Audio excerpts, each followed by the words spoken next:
on now. Ow. Still hurts.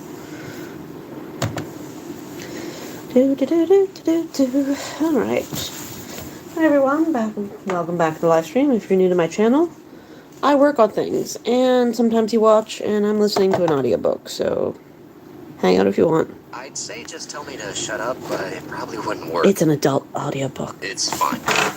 Troy returned his gaze to the floor, his shoulders slumped. He looked tired. Harris decided to move things along. Actually, I just need to get this let me mic just on. go from upstairs. I'll be right back.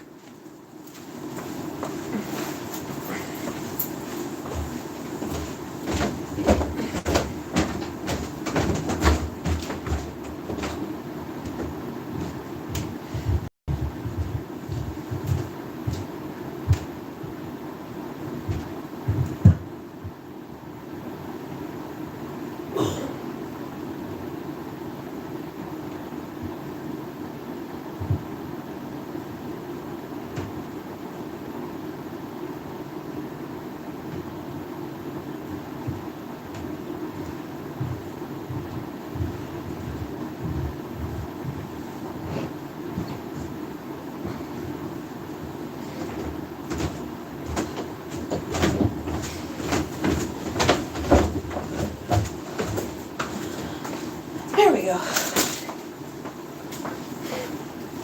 I thought maybe if I feel like I'm being watched, then maybe I'll get something done.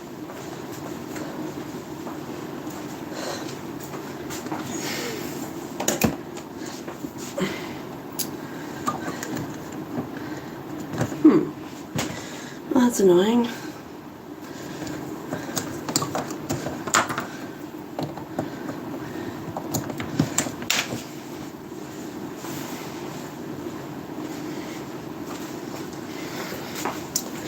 Plug this in over here, maybe? There we go. Oh.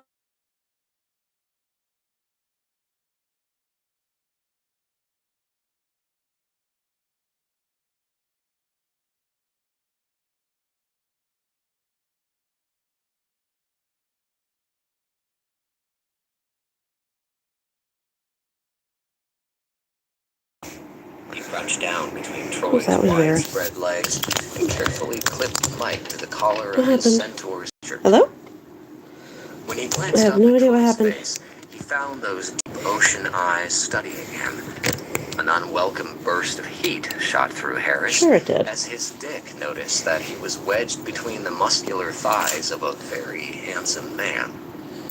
Yes, like I said, it's adult. He walked back behind the camera so he could observe Troy on the little screen instead of from between his legs. Ready when you are. Okay. Troy rolled his shoulders back and sat up straight. That's a matching pair, though. His hands folded in his lap. The rainbow was fun for Cyclopses. Hi, how are you guys tonight? Harris started off with hockey. What are you guys up to? He found hockey players were the most comfortable talking about their sport. He asked about Troy's favorite player as a kid and favorite career memory. Who's your favorite current player? You see the giant blue-handled pliers? Let me know. Well, that was unexpected. Maybe we can work with these. Scott Hunter was certainly one of the best players in the league, but he was also an openly gay man and an activist. You guys got school tomorrow, or are you on March break? Harris was impressed with Troy's choice. He's pretty awesome. I'm also a big Ilya Rozanov fan, Troy added. It's exciting to have the opportunity to play with him. Jesus, don't tell him, Harris joked. That guy doesn't need his ego any bigger than it already is. Troy's lips twitched, just barely. Come on. I won't. Harris felt this was a good point to personal preference questions. Are you a dog person or a cat person? Not there yet. Dog, I think. I've never had a pet. Wow, never? Nope. Jeez, that's sad. I love dogs. I don't have one now, but... cat crying. She's in lockup right now because she got fixed last week early. That's a lot. Thank you so much. You have a good night. Troy shook his head and made a noise that was almost a snort of laughter. The kitten's in lockup because she's got fixed and she's She's on recovery rest right now. I let her up for a few minutes today, and she proved that she can't be calm, so, you know.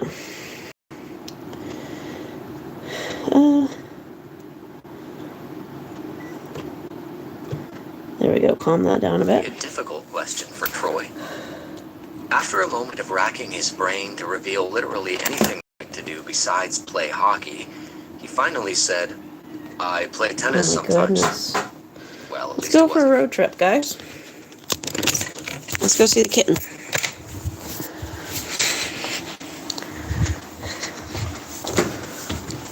You've been good all day, but I suppose you're getting tired, aren't you? She is. And all of her bored to tears glory. I know, sweetie. A few more days, you'll be able to run free. Free and wild. And terrorizing everything. Here, keep it on her. Let me get her some wet food.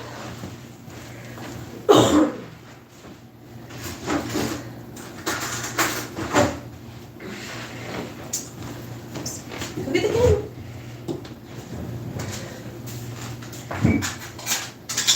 Is it because I'm downstairs and not upstairs? Is that why you started crying? Okay, it's kind of your time for food too. Yeah, there you go, babe. I'd open the door, but then you just try to escape. A few more days.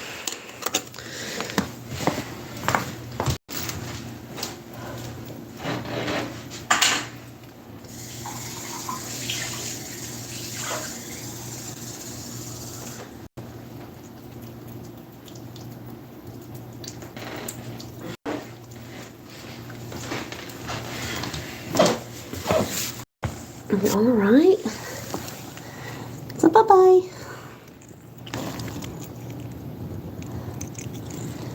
All right. I'll keep her, well, not happy, but distracted for a little while. Let's go make some monsters. I got vet bills to pay.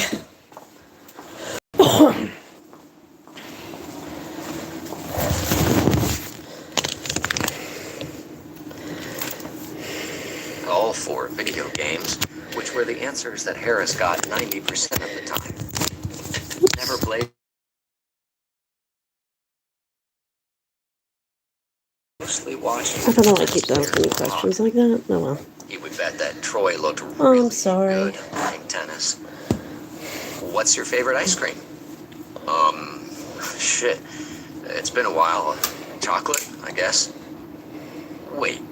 Harris changed his tone to mimic a reporter asking a very serious question. When was the last time you had ice cream? I don't know. A few years ago? How is that possible? Troy lifted one shoulder. It's not something I crave. So what do you crave? Lord above, was Troy blushing? What's a treat for Troy Barrett? If you could eat anything. Maybe some fangs on Again, him too. Troy seemed to struggle with the question. I like salmon.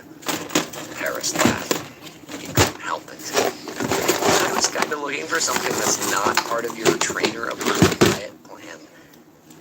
I don't really care about food. Okay, It's just big fuel. fangs on him. Harris didn't Sure, why understand not? those words at all. Food is the best thing about being alive. Like, I love fish, but if someone put a salmon fillet and a pile of my mom's apple fritters in front of me, that salmon is gonna get real cold. Cold salmon is good. You can have it. I'm stuffing myself with fritters. I don't have a sweet tooth, I guess.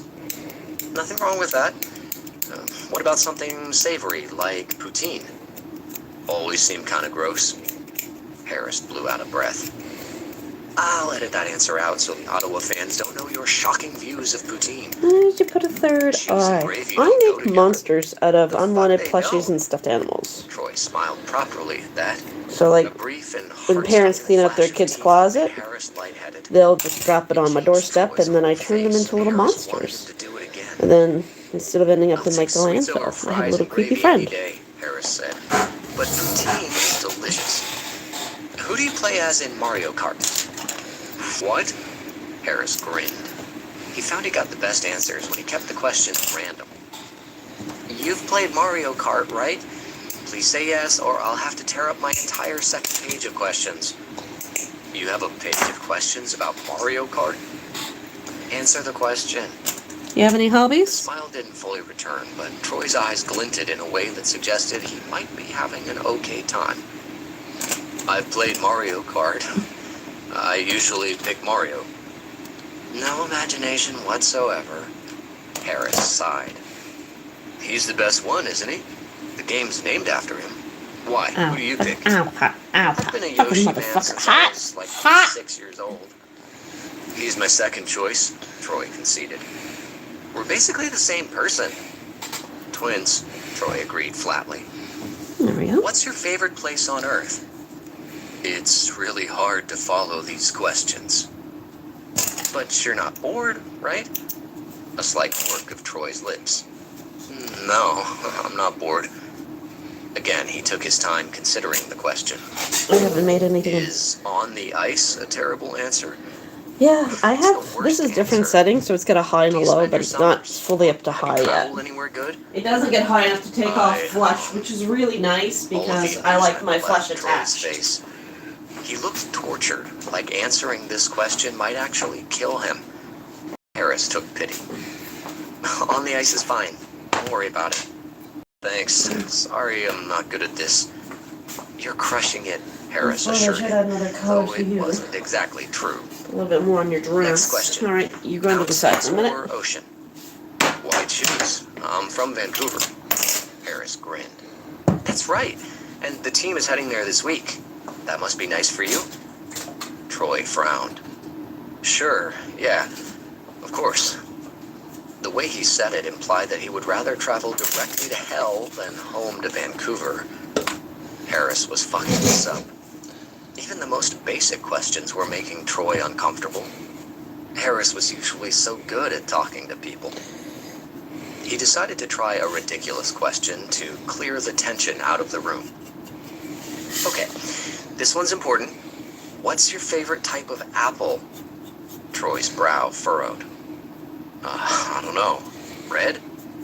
Oh man, seriously? Harris placed a hand over his heart, feigning being wounded. What? Not all apples are red? I like the red ones. I'm offended. Sorry, I'm not a fucking apple expert like you.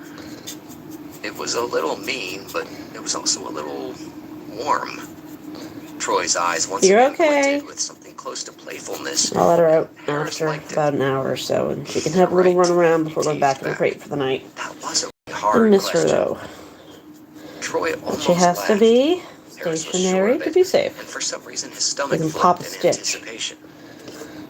But Troy pressed his lips together in what was probably an effort to keep any displays of amusement from escaping. His eyes still sparkled, though. How about Macintosh? That's an Yeah, apple, I ended right? up returning my Harris shook his last head. new hot glue gun I bought The because disrespect. it literally like took a chunk out of my pinky. Last question. It's not good. Would you rather skate sprints for half an hour or answer questions for 5 minutes? Sprints, definitely.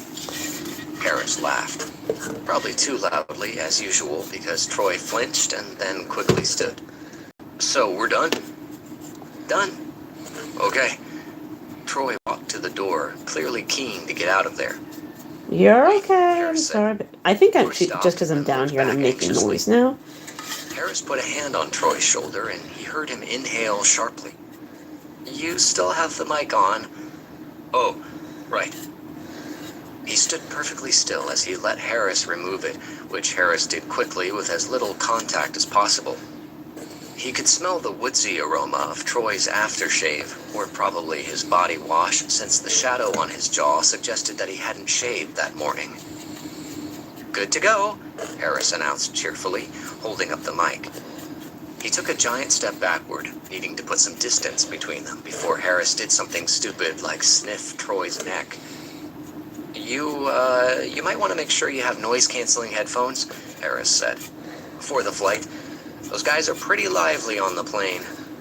You've flown with the team? A few times.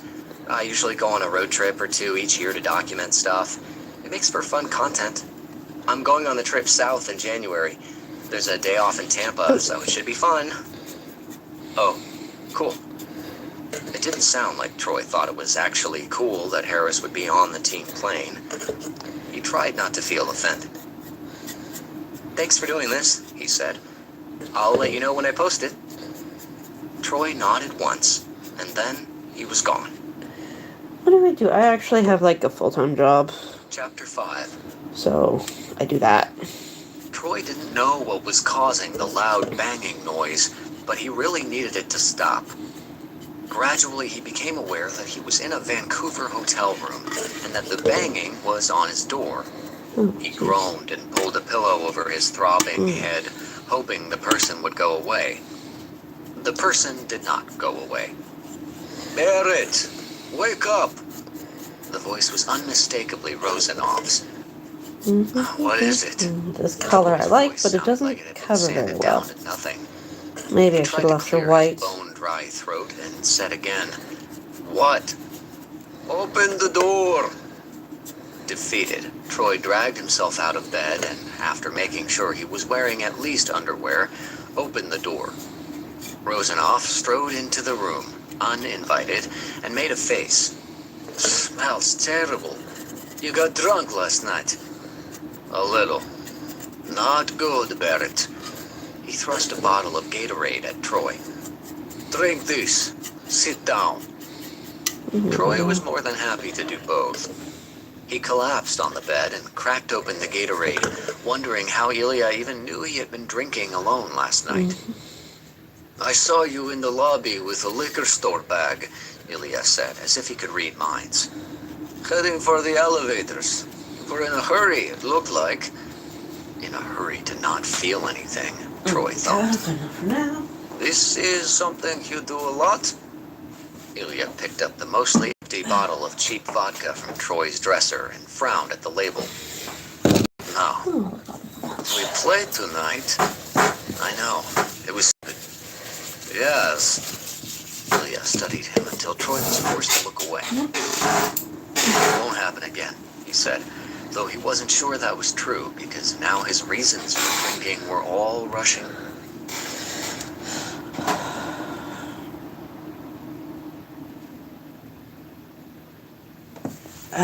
Spiders aren't my favorite either.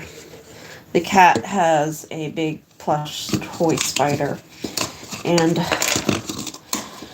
I'm just getting over like a head cold, so I'm not exactly the best.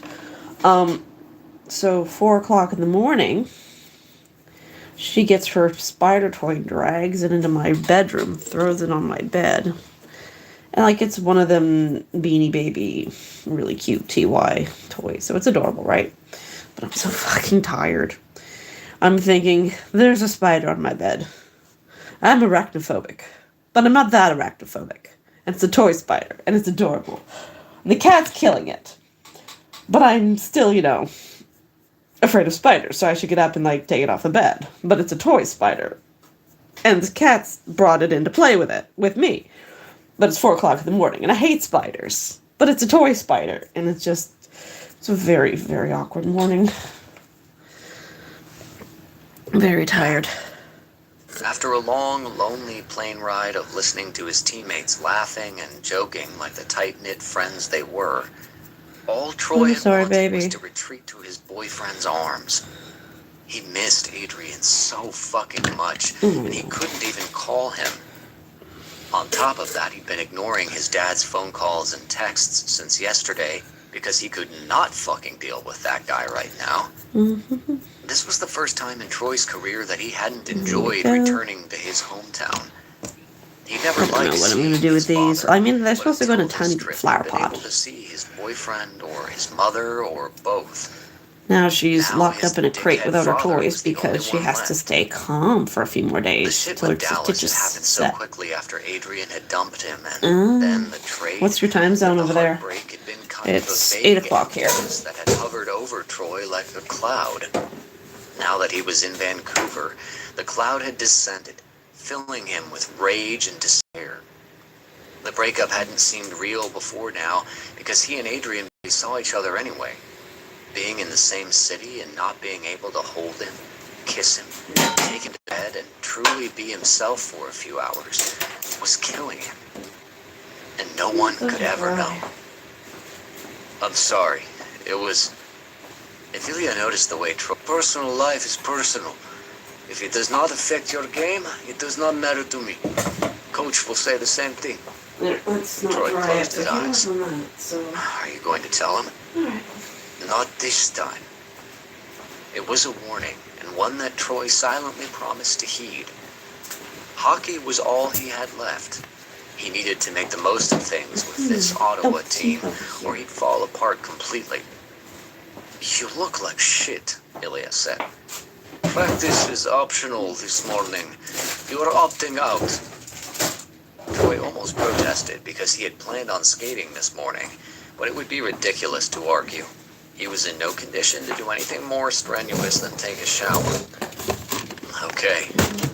Also, your dad is in the lobby. What? Yes, he introduced himself to me. Well, she just got her stitches, so I'm afraid she might pop a stitch if she plays too hard, because He is still she there, tends to but just I can run like a tell crazy you person. Fuck. Probably lagging a bit. I need to talk to him. Otherwise, he'll just... Troy stopped himself. His messed up family was none of Rosenoff's business. I'll shower and go downstairs. I'll text him. Let him know. Yes, okay. Troy finished the Gatorade. Thanks for this. He held up the empty bottle. Rest today, play good tonight. Don't do this again. I won't. Ilya went to the door, then paused before opening it. Family can be hard. Fathers. It was a weird thing to say, and Troy didn't know how to respond. He went with, yeah, sometimes. Ilya nodded, then left. Troy blew out of breath and headed for the shower. Troy did his best to make himself look presentable, but he shoved an Ottawa Centaur's ball cap on his head to partially obscure his face, just in case his eyes were still red-rimmed. On top of being hungover, he felt dangerously close to crying. Troy couldn't believe his dad was here, except it also completely made sense. A rotten cherry on top of the trash sundae that his life had become. He saw Curtis Barrett right away, lounging in one of the armchairs in the middle of the lobby. This is not enough, so this He needs stood more. when he spotted Troy, and the two men sitting in the chairs opposite him stood too. Of course, Dad had brought friends. He loved Let's see to what show faces off we his have to work NHL with. star son. Troy! Jesus, you look like you were up all night. Let's take this Dad off. clapped Troy hard on the Like shoulder. that. It's not the I right hope she color. was worth it. Curtis's laugh was as I aggressive as everything glued it else on. about him, and Troy struggled not to flinch. As Curtis's did. friends Okay. joined in, braying like ignorant donkeys, Troy had a brief, wild urge to say, actually, my boyfriend dumped me for another man. But, of course, he didn't. Instead, he settled himself into one of the chairs, done with standing. Hi, Dad. This is Brad. There we He go. owns Condor Construction. And Daryl from Cute, Harper but not Demolition. for what I need. You remember Need Daryl, something right? a little bit more color. Troy lied. Of course. All of Dad's friends looked kind of the Thank you same. much for the subscription. Middle-aged men with I don't live that stream too suggested often and I'm not very entertaining, but I always but had appreciate the grown follows. flabby over the years. Troy would probably look like that himself Still one day. works. So, Curtis inspected his son's Centaur's hoodie and ball cap. You got downgraded to Ottawa. There we I go. got traded. You got punished, is what you got. Nope. I don't know what Kent did to get under your skin, but you gotta watch your mouth, kid. Bad fucking luck having it caught on video. Nope. Game face. Practice should be private. Nope. What's said between teammates should stay there. I remember back when I was playing in Kamloops. And off he went, sucking all of the oxygen out of the room with That's tales not a bad of his one. glory days I as a think, anyway. junior hockey player. Okay. Troy That's tuned him out. Troy, being an actual NHL star, had never stopped his father from trying to that's not one-up bad. his every hockey What do you think? story. Eventually, I'm not Troy in had just Canada. stopped sharing stories at all. Of Seems like a course, lot. you can't say anything these days. Dad was saying when Troy became aware that he was still talking. Social justice warriors lurking everywhere. You got that right. Where are you from? Daryl agreed. Nope. Look at poor Dallas Kent, Dad said, as if Troy wasn't sitting right there. No. People could say anything on the internet, trying to ruin a Kinda man's like career, his Sound like the reputation. dream. Troy wanted to say something, but he didn't know what. His head hurt, and his throat was still precariously tight. Dad was now looking directly at him. Fortunately, no one took what you said seriously, Dad continued. Obviously, Bono had to get rid of you, which is a damn shame, but anyone who knows hockey knows that things are dead in the heat of the moment. Was that what people were telling themselves? That Troy had lost his temper over something during practice and hurled Kinda like a that a cheap little shot bit at more. Kent? That Troy didn't Yeah. actually believe that Kent was a sexual predator? Dad chuckled. If you'd been opponents instead of teammates, I think using the bullshit those women were accusing him of would be a smart strategy on the ice. Get in his head, you know. But not your teammate. You two were like brothers. I hope you've at least tried to apologize to him. I don't blame him if he tells you to get fucked, but you've got to man up and try. Brad and the other one made noises of agreement. Troy took a long, steadying breath. You coming to the game tonight? You bet. Bringing these guys with me. I'm sure they'll be cheering for fucking Ottawa, though. The three men laughed. Troy didn't. He almost This asked is why much Dad better was than... bringing his new Did I just wife, put it away? but Fuck, which one decided was he it? didn't care. He didn't care about any of this, except his ability to appear fine. It was time to seek refuge in his private Is it this hotel one? room so he Yeah. could cry until he fell asleep. Well, like you said, I didn't sleep much last night, so I should try to rest up before the game. You're not leaving already, are you? Here, I'll get you a coffee. Dad laughed. Hello, sorry. You should be buying us coffees. Those are millions of dollars. Curtis Barrett also Sorry, had guys. millions of dollars. Sometimes I don't see when I Not got as my many eyes on something. as Troy, How you doing but tonight? the crane company he'd started over 20 years ago had certainly made him a rich man. I think sleep would be better than coffee right now, Troy said. He stood up. I guess. Curtis frowned at his son, and Troy knew he'd been expecting him to do more to dazzle his friends than mumble a few words through the painful grip of a hangover. He did not look happy when he reluctantly stood and gave Troy another shoulder clap. All right, well, good luck tonight. It's good to see you again, Dave. Troy was an excellent liar. Enjoy the game, he said to Brad and Daryl, then turned quickly and left. His eyes were already burning by the time the elevator doors closed. Troy played terribly that night, obviously. It had taken all of his focus to keep himself from bursting into tears in the locker room or on the bench. Either would have been, of course, unthinkable. He wasn't known for his sunny disposition at the best of times, and his teammates didn't know him anyway, so it was easier to hide his agony than it might have been otherwise. By the third period, Troy had been replaced on the front line by Luca Haas. Coach drastically reduced Troy's ice time, which only gave him more time to wallow in misery on the bench. His team lost. In the dressing room, Troy's teammates didn't speak to him. They barely looked at him. Well, Ilya looked at him, but it was in a way that managed to say, you get to drink all night and play like shit the next day exactly once before I tell Coach, without any words at all. It was impressive. The rest of the team was probably only thinking one thing. Why the we got fuck another did we container sign now. this asshole? Everything fucking sucked, and now hockey wasn't even working. What did Troy have left? All right, boys, Coach Weeb announced. The room went silent, the air thick with shame and frustration. We'll be practicing in Edmonton tomorrow after we land. Obviously, there are going to be some changes. He didn't look directly at Troy, but he didn't have to. Edmonton has a stronger team than Vancouver, and we can't play like we did tonight against them. So get a good night's sleep. I don't want anyone going out tonight. I don't care what city we're in. And tomorrow, get ready to work hard, okay? There was a chorus of, yes, Coach. Then Weeb nodded and and left the room. Troy wished they were flying right now. He couldn't wait to leave Vancouver behind. Come on. Troy wasn't on the top line when his team faced Edmonton. He'd been bumped down to the third line, which he couldn't blame the coaches for, but it still hurt. Oh, bye. He needed a goal. Thanks for stopping in. He'd never been so desperate for something in his life.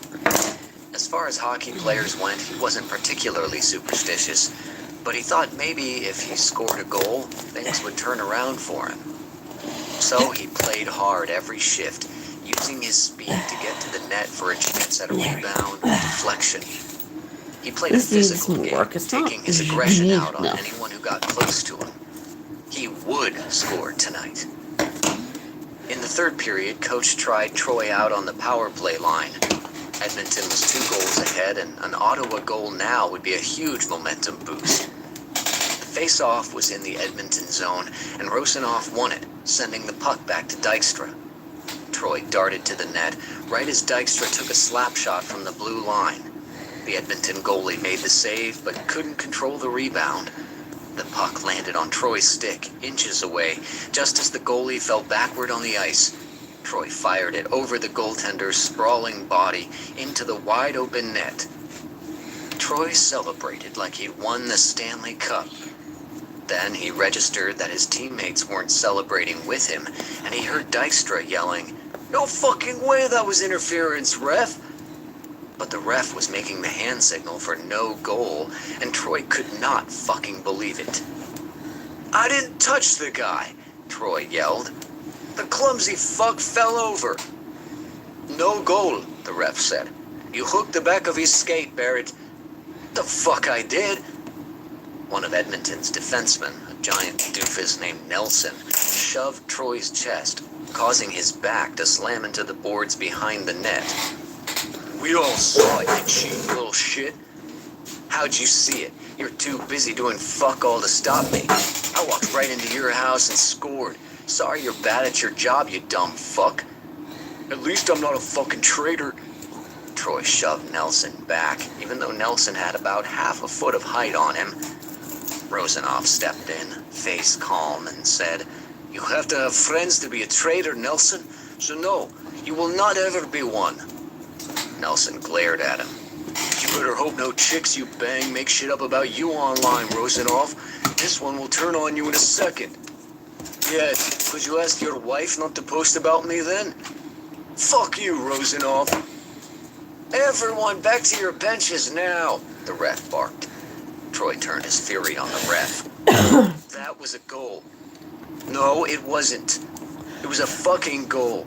Have you ever seen a hockey game before? He fucking fell." The ref got up in his face. "Go to your bench. Last warning." Troy was full of rage that had been simmering for over a week, and he needed to let it out. The ref was probably the worst possible target, but, well, he happened to be the one standing in front of Troy. "Fuck you."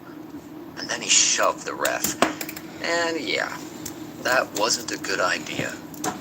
Troy was immediately handed a game misconduct. He continued hurling insults at the refs, the Edmonton players, the fans, and possibly God as he left the ice. In the tunnel, Troy smashed his stick to pieces on the wall, screaming profanity until he was holding a short chunk of carbon fiber in his glove. Then he threw the chunk at the wall. This is He still hadn't showered or 7, even so undressed yeah, it is by the the block time then. the game ended. He just sat in his stall, seething. Ottawa didn't score again and ended up losing by 3 goals. The mood in the room was solemn after the rest of the team got there. Coach came in and gave another speech about how they needed to be better. Troy was starting to wonder if he only had one speech.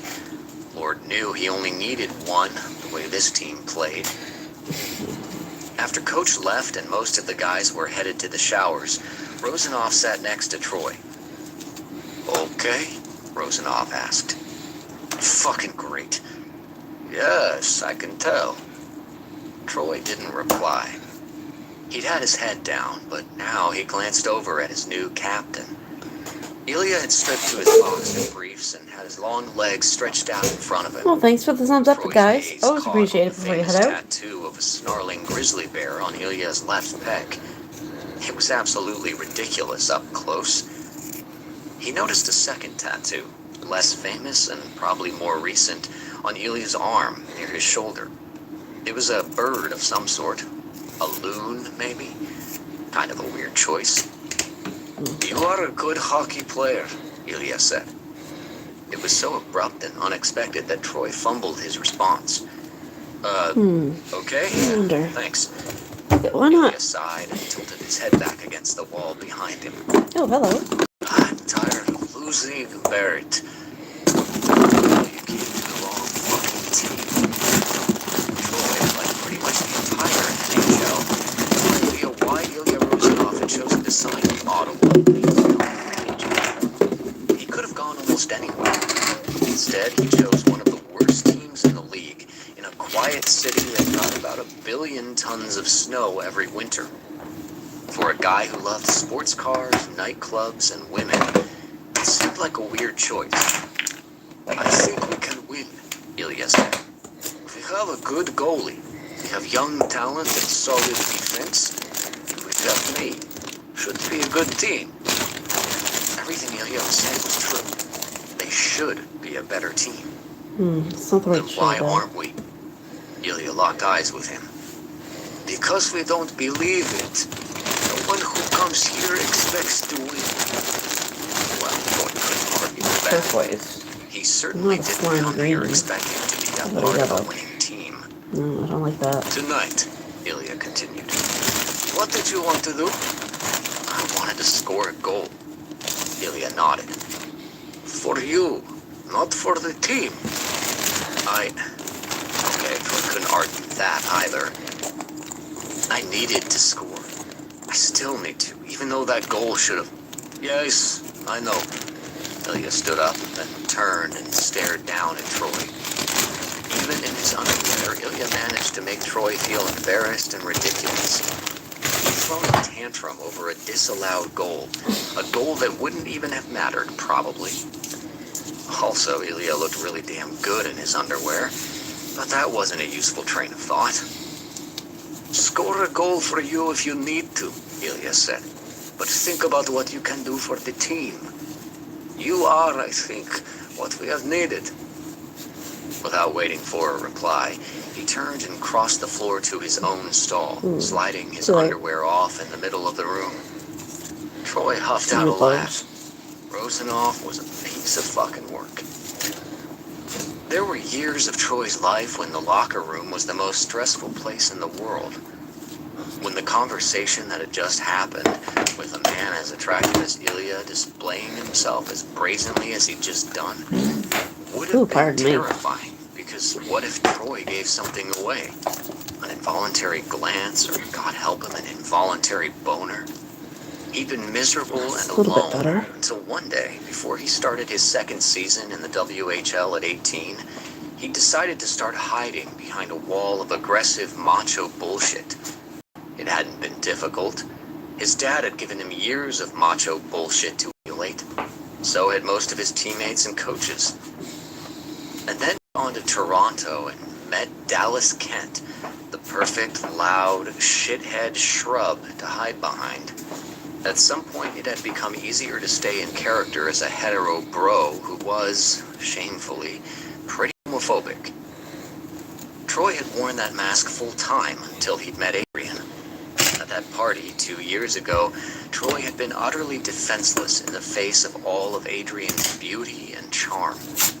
It had been difficult every time to put the mask back on after leaving Adrian's apartment. But Troy had needed to go back to his life as a hockey player, and he'd been nowhere near ready to be out and proud like Scott Hunter. He still wasn't ready. But he didn't want to wear the fucking mask anymore either. He thought about Ryan Price, a former teammate who'd been on his mind a lot over the past year. Ryan had played with Troy in Toronto the season before last. He'd been traded a zillion times. Toronto had been like his 9th NHL team or something. Troy had been a complete dick to him because he'd been following Kent's lead, and because Troy was, admittedly, a complete dick. Now Troy knew how fucking uncomfortable it was to be traded, and he was ashamed at how he'd treated Ryan when he'd been struggling to fit in. Instead of doing anything to help, Troy had laughed at how nervous Ryan had been on airplanes, and had made homophobic jokes right in front of him. Not after he'd learned Ryan was gay, but that didn't matter. Ryan had been a perfectly nice guy. Shy, maybe. Awkward, definitely. But he'd been fierce as hell when he'd stomped on Dallas and Troy's immature jokes by clearly stating that he was gay and that he wasn't going to stand for their homophobia anymore. That was a moment Troy would never forget. It had been the single bravest thing he'd ever seen, and it hadn't even seemed like a big deal to Ryan, who had just calmly returned to his stall after and started putting on his gear like he hadn't just simultaneously humiliated and inspired Troy. Because Troy had been hiding behind homophobic jokes for so long that they'd become effortless to make, effortless to laugh at. But Troy had had an actual gay teammate, and he hadn't even tried to get to know him, to reach out, to help him feel accepted and welcome. What a wasted fucking opportunity. Troy liked that Ilya had taken a few minutes to talk to him just now, even if it wasn't exactly pleasant conversation. He knew Ilya was vocal about the importance of inclusion in hockey, and that he didn't just talk the talk. He and Shane Hollander ran charity hockey camps in the summer that celebrated diversity and had an inclusive staff to match. Troy heard that Ryan Price was one of the coaches. He'd also heard the rumors that Shane Hollander was gay. He wasn't sure if they were true, but he secretly thought it would be cool if they were. He certainly didn't blame Hollander for not announcing it. He wondered if Ilya knew. Somehow those two rivals had become tight over the past few years, and Troy would be impressed if Ilya was best friends with a gay man. Maybe when you'd hooked up with as many women as Ilya had, you didn't have to worry about having your own sexuality questioned. Ilya would probably support Troy if he knew Troy was gay. If Troy wanted to come out and just be himself, finally. Ow. Troy let out a long breath and began tugging off his gear. This was a lot to be thinking about while still wearing sweaty, disgusting hockey gear. Troy needed food and sleep and to score a fucking goal and maybe get laid someday. Maybe he should ask Ilya for Shane Hollander's number. Shane was a fucking babe. The thought made Troy smile. That was at least something. I wonder if I can. I just waste my time. Chapter 6. Yep. Harris drove his truck under the hanging sign that read, Drover Family Orchards, late on Sunday afternoon. Oh, right behind His me, of family's course. home was about 45 minutes outside the city, but he still tried to make it for Sunday dinner as often as possible. Tidy lines of bare apple trees stretched out from both sides of the long, unpaved road that led to the house, their branches twisting up into the white, late November sky. The hard-packed, frozen dirt crunched underneath his tires, loud and familiar. He loved coming home. He drove past the newer road that ran from the main drive to the cidery his sisters had built on the property 2 years ago. He could see the fancy, barn-like building in distance, white Christmas lights lining its gambrel roof. He wondered if Anna and Margot were still working, or if they were waiting for him at home. The dogs were already running to greet him when the house came into view. Mac, the youngest of the three, was first. Shannon and Bowser followed, barking happily. Harris got out of the truck and laughed as all three dogs jumped on him, tails slamming against his legs and against each other. Hey, fellas, how's it going? He crouched to give each of them the rubs and scritches they deserved. Mac, an enormous brown beast, put his paws on Harris's shoulders. All of the dogs were rescues, and Harris could only guess what breeds they were made up of, but Mac must have some Newfoundland in him. Get down, you attention hog. Mac, come. Mom had appeared on the front porch, dressed in a plaid flannel shirt and jeans. Oh. She slapped her palms against her thighs and called for Mac again. Mac reluctantly released Harris and ran to her. He grabbed a covered casserole dish from the floor of the passenger seat, then walked to the house. Shannon and Bowser followed, calmer now that they were convinced that Harris still loved and remembered them. "What did you bring this time?" Mom asked when he reached the porch. She kissed his cheek, and he did the same. "It's my Brussels sprouts with bacon and balsamic. Just needs a few minutes to reheat." Since Harris and his sisters had moved out, the Sunday dinners had more of a potluck structure. The whole family had always pitched in with the cooking when they'd all lived together, so it made sense to continue helping, even if it was in separate kitchens. "I was hoping that's what it was. Your father got experimental with the asparagus, and I think we might need a backup green vegetable." He followed her and the dogs into the house, which smelled like roast pork and possibly burnt asparagus. There was no sign of Anna, Margot, or their husbands yet. The Drover house wasn't large, but Harris couldn't imagine a better place to grow up in, or come home to. It was an old farmhouse, white on the outside and mostly dark wood on the inside. Cramped and cozy and full of family photographs and antique furniture that had been in the house for generations. Harris went to place his Brussels sprouts in the oven. Dad was in the kitchen, frowning at a sheet pan of black asparagus. "You used the broiler, didn't you?" Harris teased. "Can't take your eyes off the damn thing for a second," Dad grumbled. "It's okay, Dad. I've got the healthy green vegetable covered." It's really match, but I mean, it's extra, so. "It has bacon, but it's still totally healthy." Dad looked like he wanted to say something about bacon and cholesterol, but instead he asked, "You been feeling all right, Harris?" "I feel great." Harris patted his chest. "Perfect working order."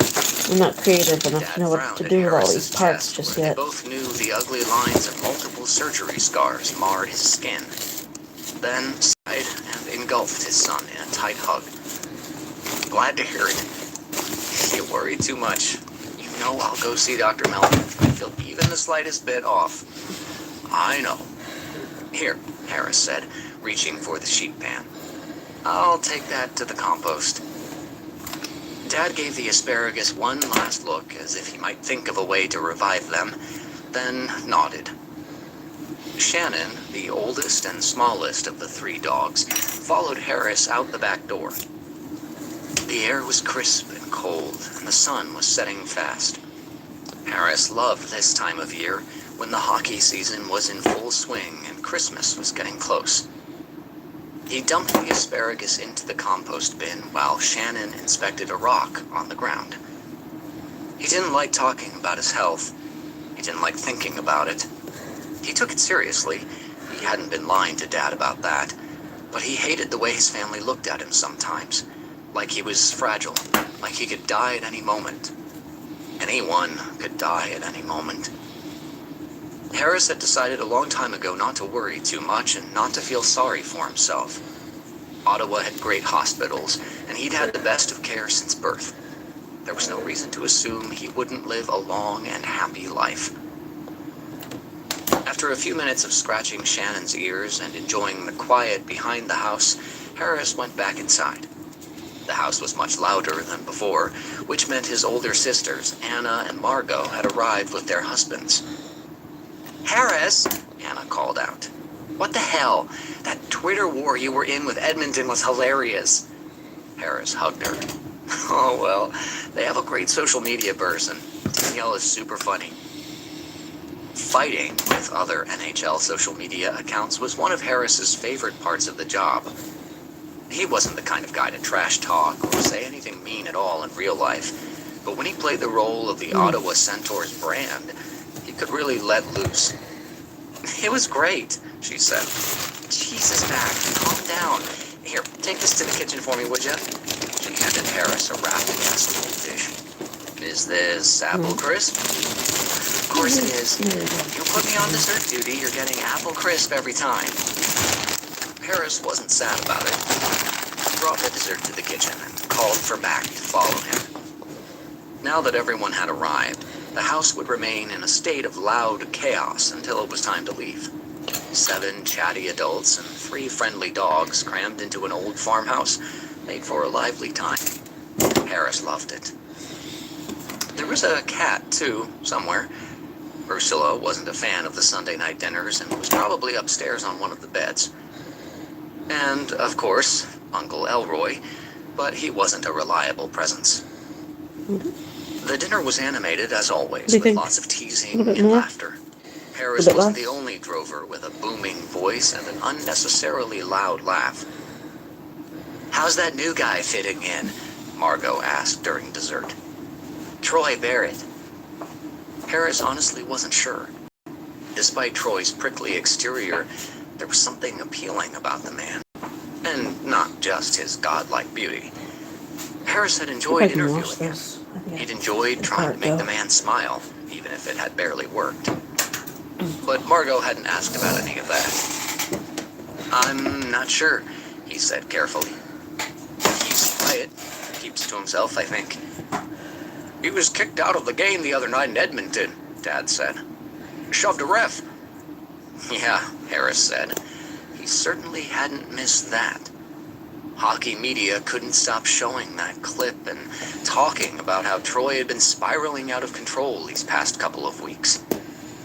That wasn't great.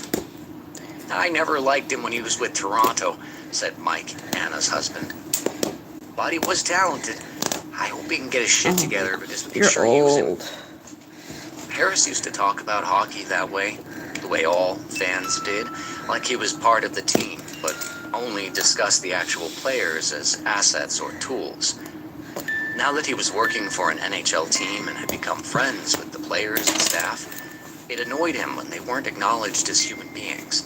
Oh, yeah. He wanted Troy to play at the top of his game, too. This was one of them But old mostly he ones. wanted Troy to not be burdened by whatever was making him so miserable anymore. Also, he wanted to stop thinking about him for 5 minutes.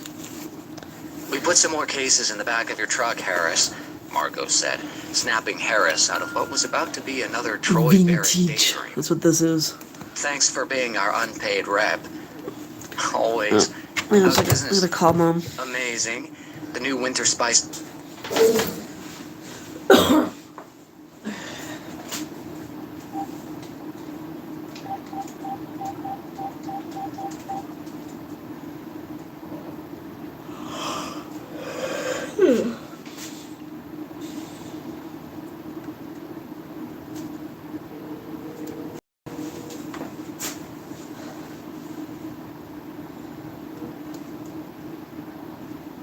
Hello? Hi, Mom. Can you hear me? A little bit, yeah. There you go. Yeah, I go to work tomorrow. I can't hear you.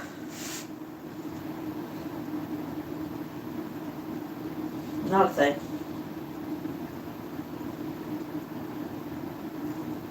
Alright, you're gonna have to text me, I think. What was that? No, not here. Alright, you'll take care of the kitten tomorrow? Alrighty then. Have fun. Alright, good night. Love you. Night night. Connection up there is horrid. I hate it because you can never tell if something's wrong. Cider is selling like crazy, and the downtown tap room is booked solid for Christmas parties all month. Of course it is. That's great. Bring some of your NHL player friends when they get back. That makes us look cool. Conflict of interest, Harris joked. It wasn't really, unless he was using the place as a setting for promo stuff. "Or you could bring a date," Anna said casually. "I would never bring a date there. Oh my god, you guys would embarrass the shit out of me." Okay, "We would not." "No, we totally would," Margot said. "Are you dating anyone?" Mom asked. okay. "No." "Well, that's a shame. I mean, I go on dates, but... You know what? I'm not talking about this. It's too bad Scott Hunter doesn't play for Ottawa. You two could have fallen in love." "Mom." And Ottawa might have a Stanley Cup, said Mike. You know, if we had Scott Hunter. And Harris would be rich, Dad added. If he had Scott Hunter. Everyone laughed while Harris tried to glare at them all. You know, it's messed up to assume that two men would get together just because they're both gay and in proximity to each other, right? Who could resist you, though? Mom argued. There we go. You're such a sweetheart. And you have nice hair, Mike said. Good beard. You know a lot about apples. Men love that, said Margot. She turned to her husband, who was the quietest man Harris had ever met. Right, Josh? Super sexy, Josh agreed. Anyway, Harris said, Scott Hunter does not play for Ottawa and is happily married, so I think I'll keep looking. Truthfully, he was getting tired of looking. He wanted to have someone to bring to family dinners and cuddle up with at home later. He blamed the yearnings on his habit of spending too much time with NHL players in their 20s who were married with kids.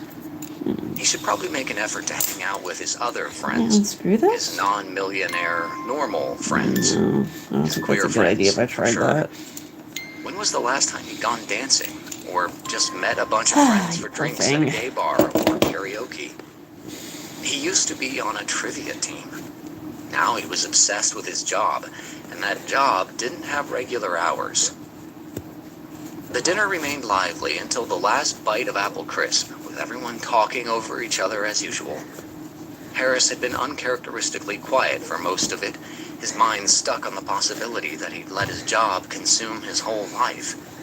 He really didn't get paid enough for that. When he was leaving, Harris's parents both hugged him like they weren't going to see him again for months instead of days. The dogs jumped on him, as if trying to stop him from going. Take care of yourself, Mom said. And tell Ilya Rozanov I said hi. Harris laughed. Mom had met Ilya at a team fundraiser, and Ilya had flirted shamelessly with her. I will. And you'll call the doctor if anything feels off, right? Dad said. Harris swallowed to contain the frustration that flared inside him. He'd been dealing with his busted heart his whole life, and he'd always been careful. Of course I will. You know I will. He forced a laugh to cover his annoyance. Don't worry so much. Dad smiled sadly. Can't help it. Sorry. Well, you're down here. That took Did away you need an Harris's upgrade of annoyance some in a kind? You hurry. look pretty good to me.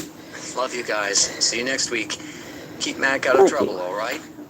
Keep Troy Barrett out of trouble, Dad joked. Harris turned away before Dad could see him blushing. I'll do my best.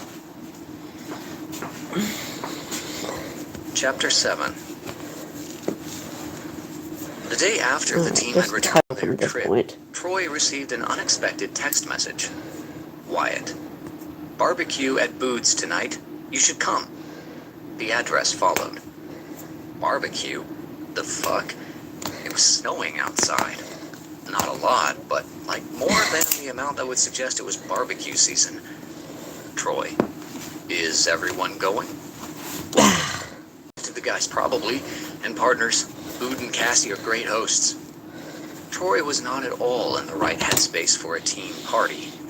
He was surprised his teammates were either, given the fact that this team fucking sucked. Maybe you got used to sucking when you played for Ottawa and just made the most of things. Troy. There, you can wash that and Maybe. toss that. Wyatt. Do you need a ride?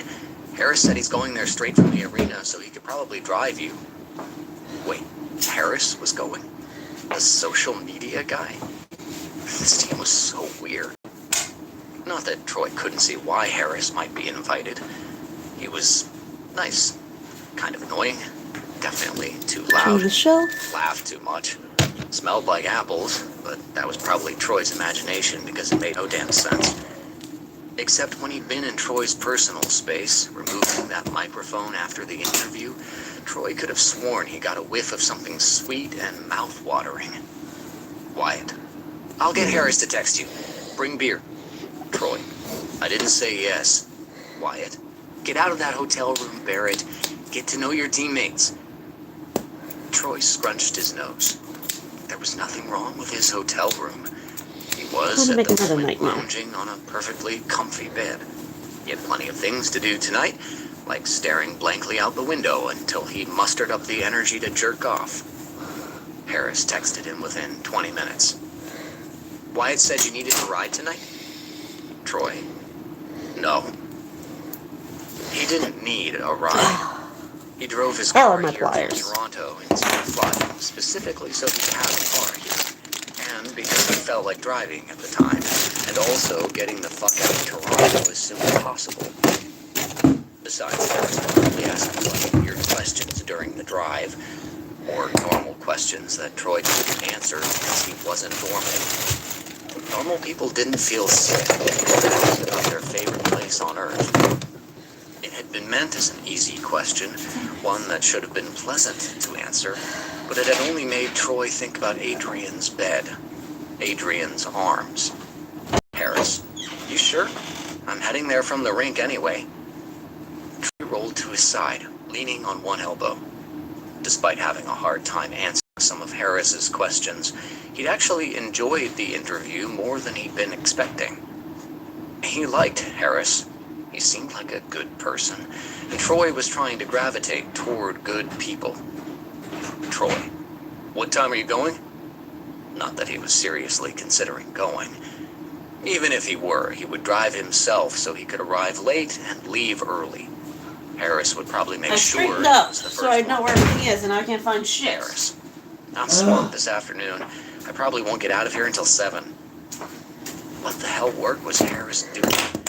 How hard could being a social media guy be, especially on an off day?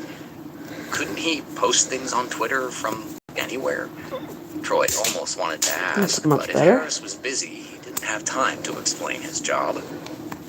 7 didn't sound so bad, not for a dinner thing, and Troy could get a cab back to the hotel anytime. Troy, fuck it, sure, you can pick me up.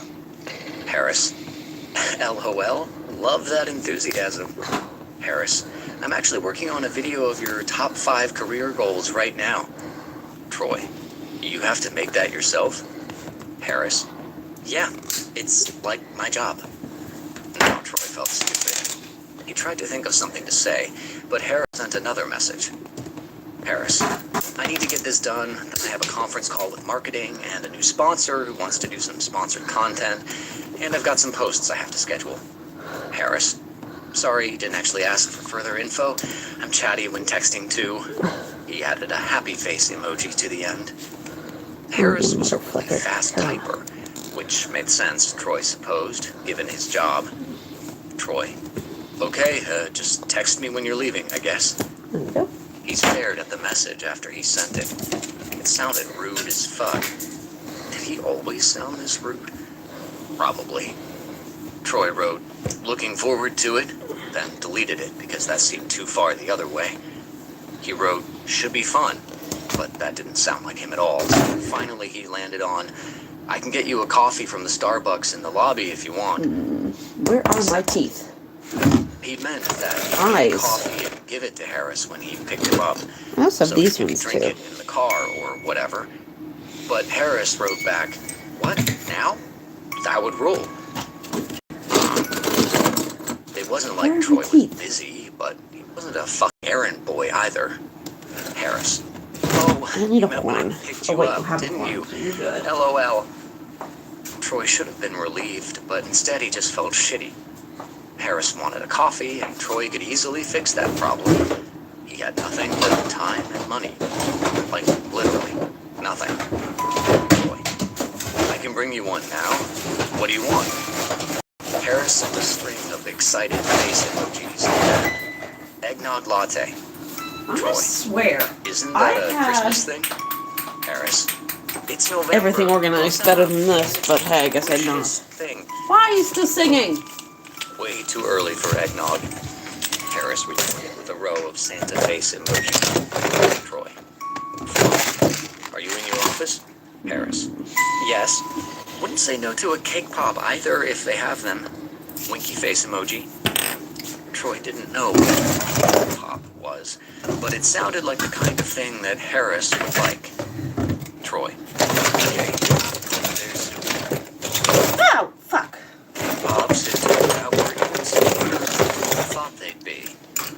especially since they were decorated to look like snowman heads, so apparently it was eggnog season. Troy had never really looked at any of the baked goods on offer at a Starbucks Big before. ones.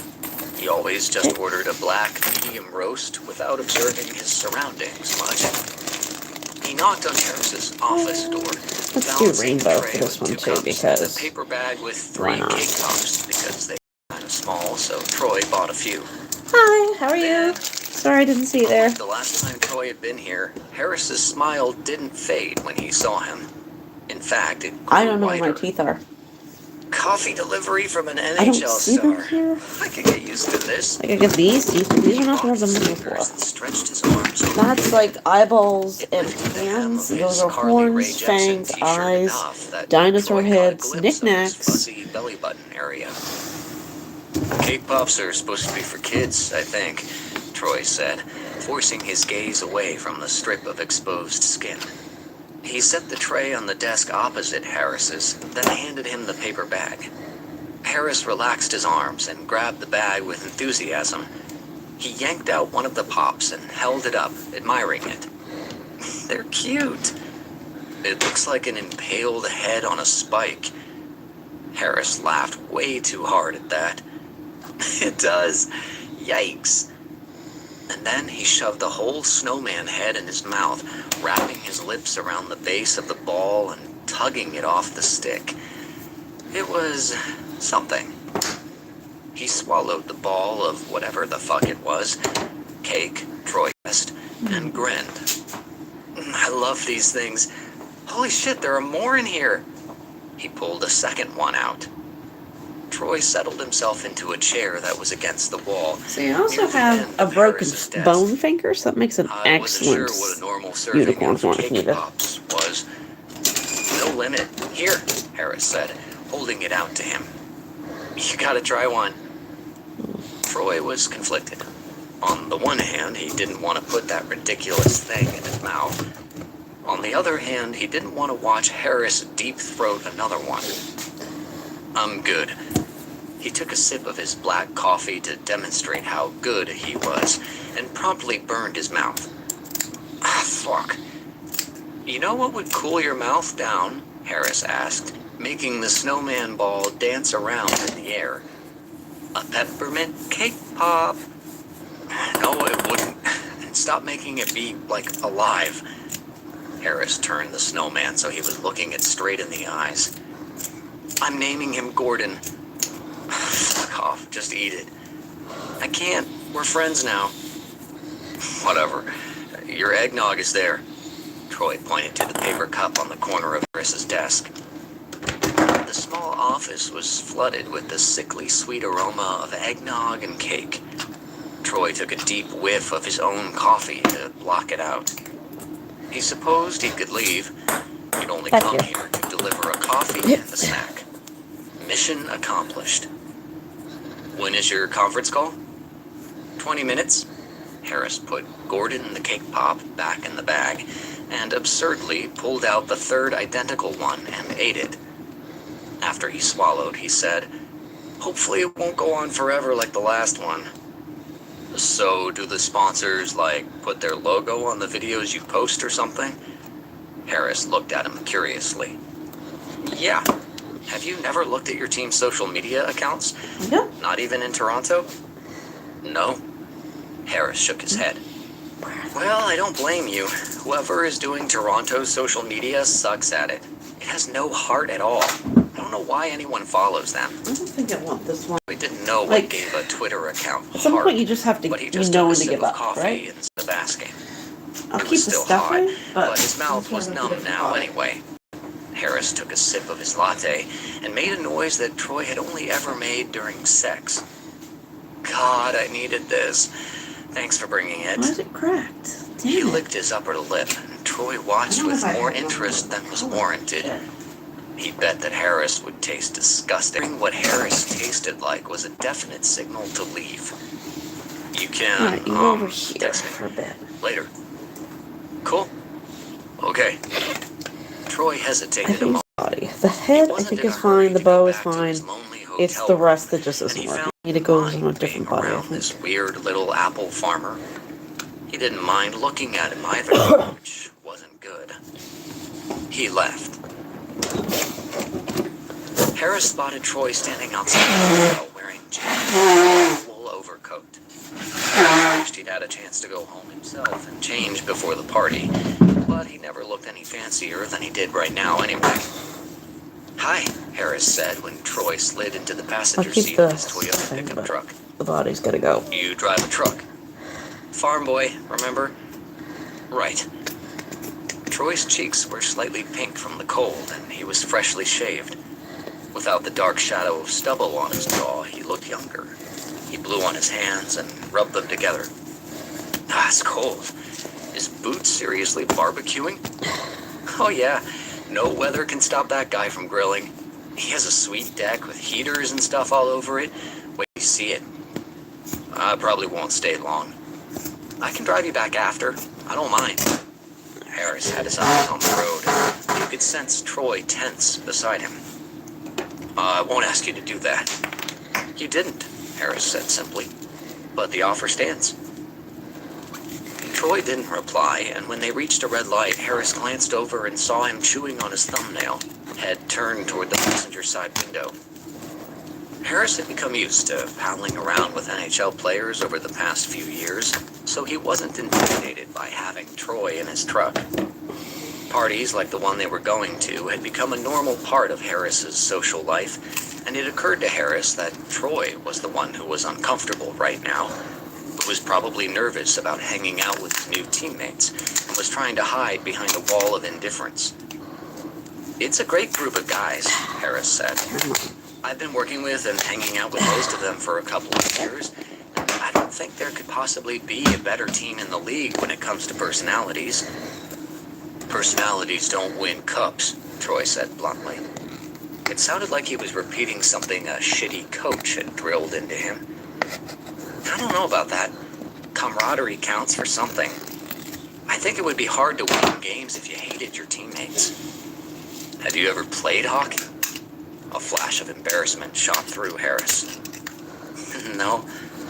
Troy made a dismissive, scoffing noise and went back to gnawing his thumbnail. Harris wished he could have said yes. The fact that he'd never played organized hockey was something he tried not to let bother him, something he hoped everyone he worked with would ignore, or not even know about in the first place. Harris had always loved hockey, and he probably could have played, but his parents had been nervous. He couldn't blame them. When your child's body is already struggling, hockey seems like an unnecessary risk. So, as a kid, he'd thrown himself into being a fan of hockey in general, and the Ottawa Centaurs in particular. And now he got to feel like he was part of the team. And that feeling could mostly be attributed to how warmly he'd been accepted by the players as a friend. He talked to other NHL team social media managers, and he knew that his friendship with the Ottawa players wasn't the norm.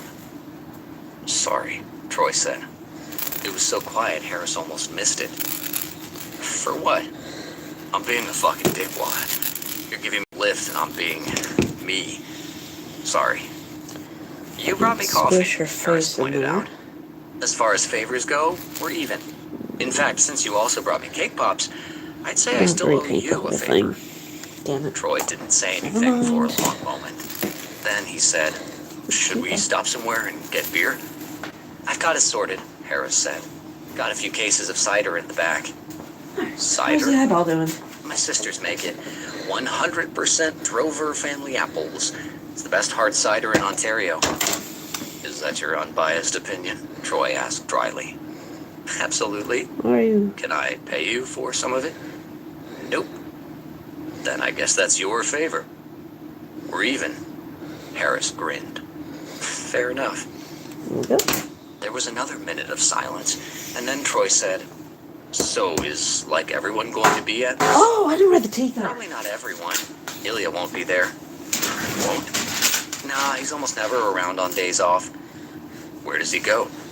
Harris shrugged. "No idea. A team hospital visit or a community outreach thing, Ilya's always available. But no one can ever reach him on a day off. Rawr. I figure it's his own time, so it's no one's business anyway. But the guys like to invent theories." You're right, Troy said after a moment.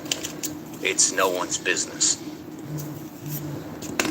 Troy had been to plenty of team parties and outings over the years.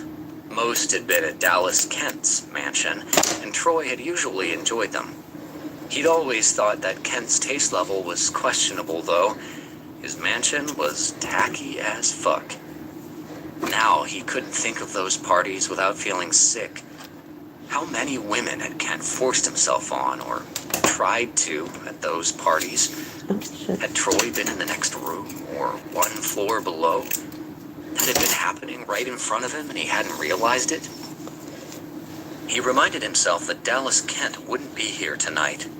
This was a new team with new people and a very different vibe from These the are, Toronto I call them Guardians. nightmares.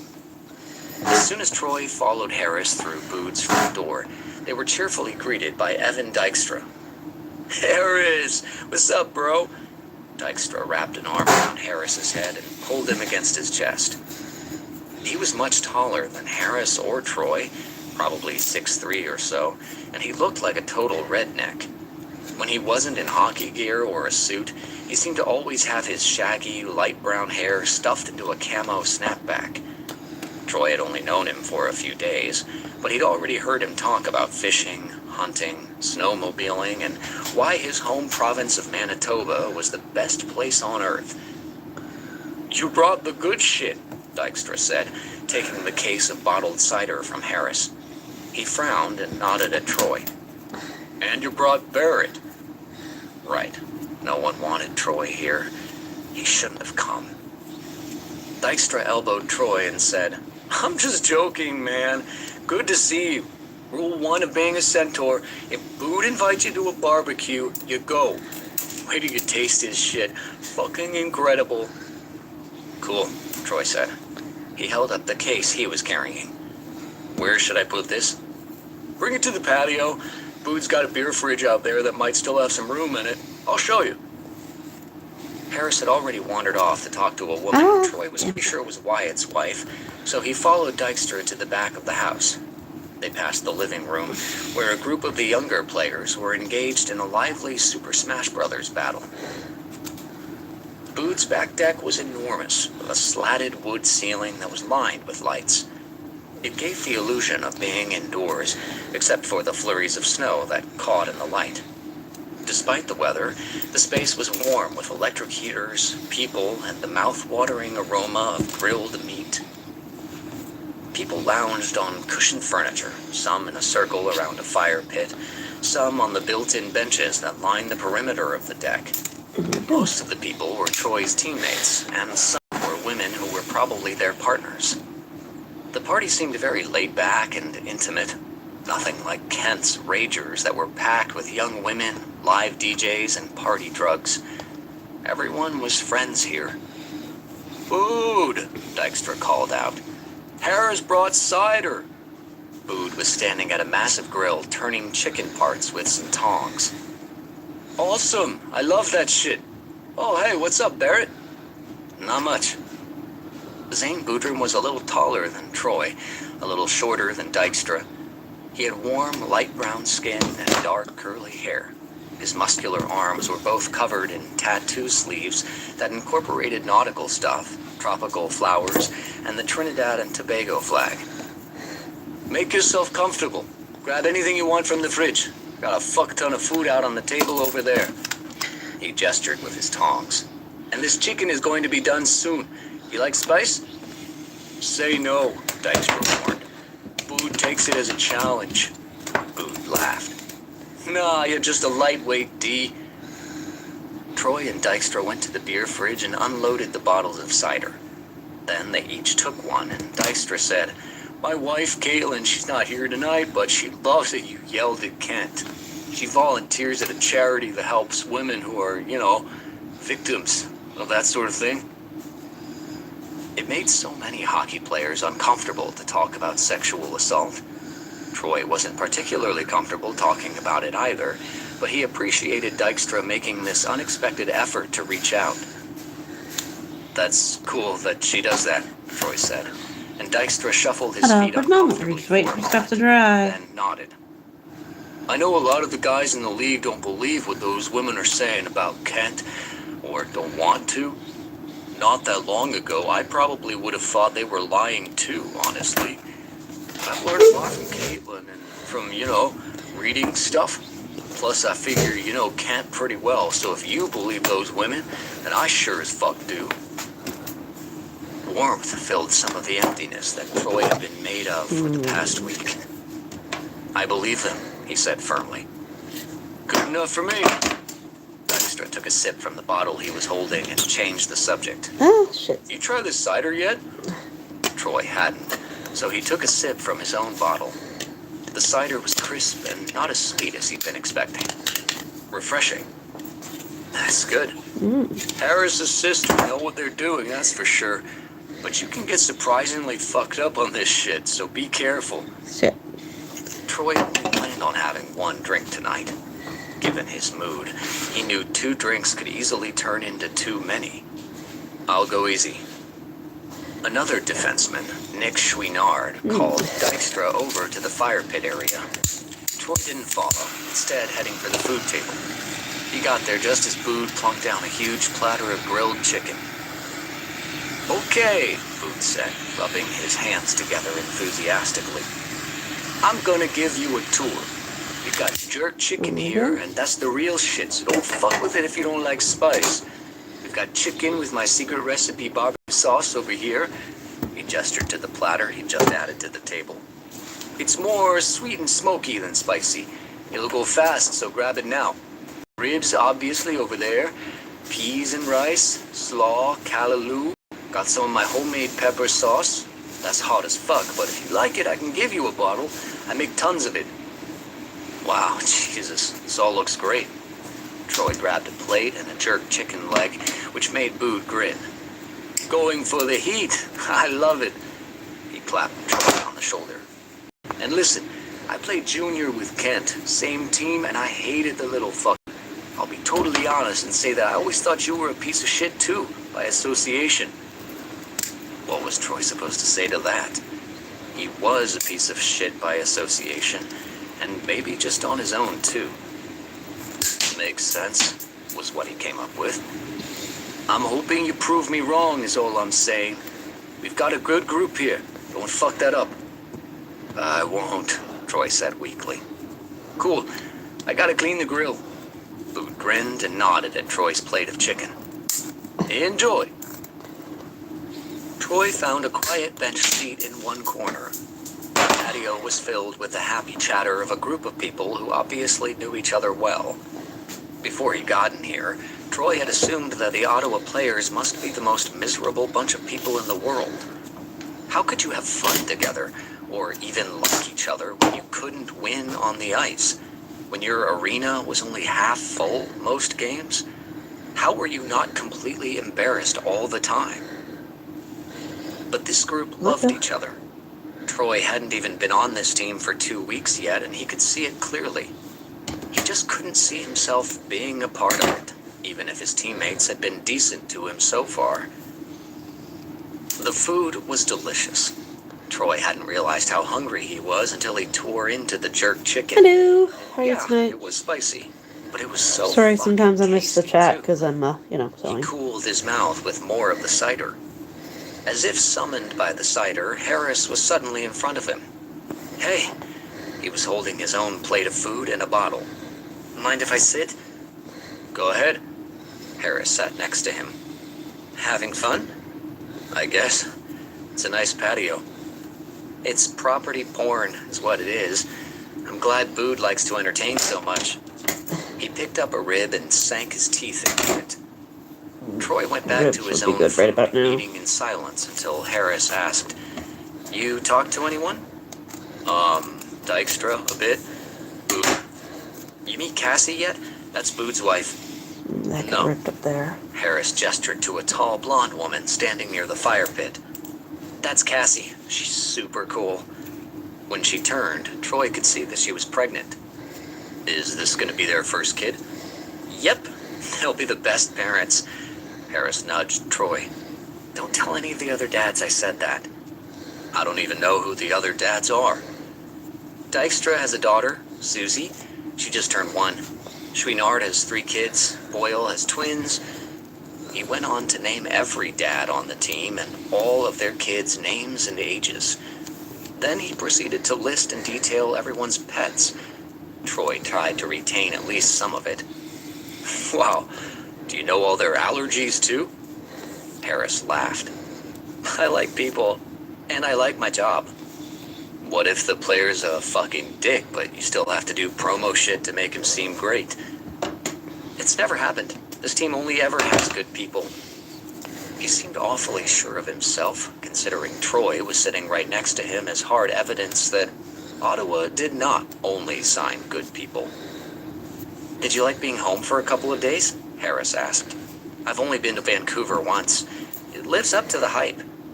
It's not bad. Wyatt loves the Vancouver trips. His sister lives there with her wife and their son. Troy's attention snagged on one word. Wife? Yeah, you didn't know? He talks about them all the time. I assumed he did in Toronto, too. Even if Wyatt had talked about his family when he played for Toronto, he wouldn't have talked to Troy about his queer sister. Not the way Troy had radiated homophobia. Given the culture of the Toronto team, there was a good chance Wyatt hadn't talked about his sister to anyone. Maybe to Ryan Price. Wyatt had been friends with Ryan, probably because no one else had been.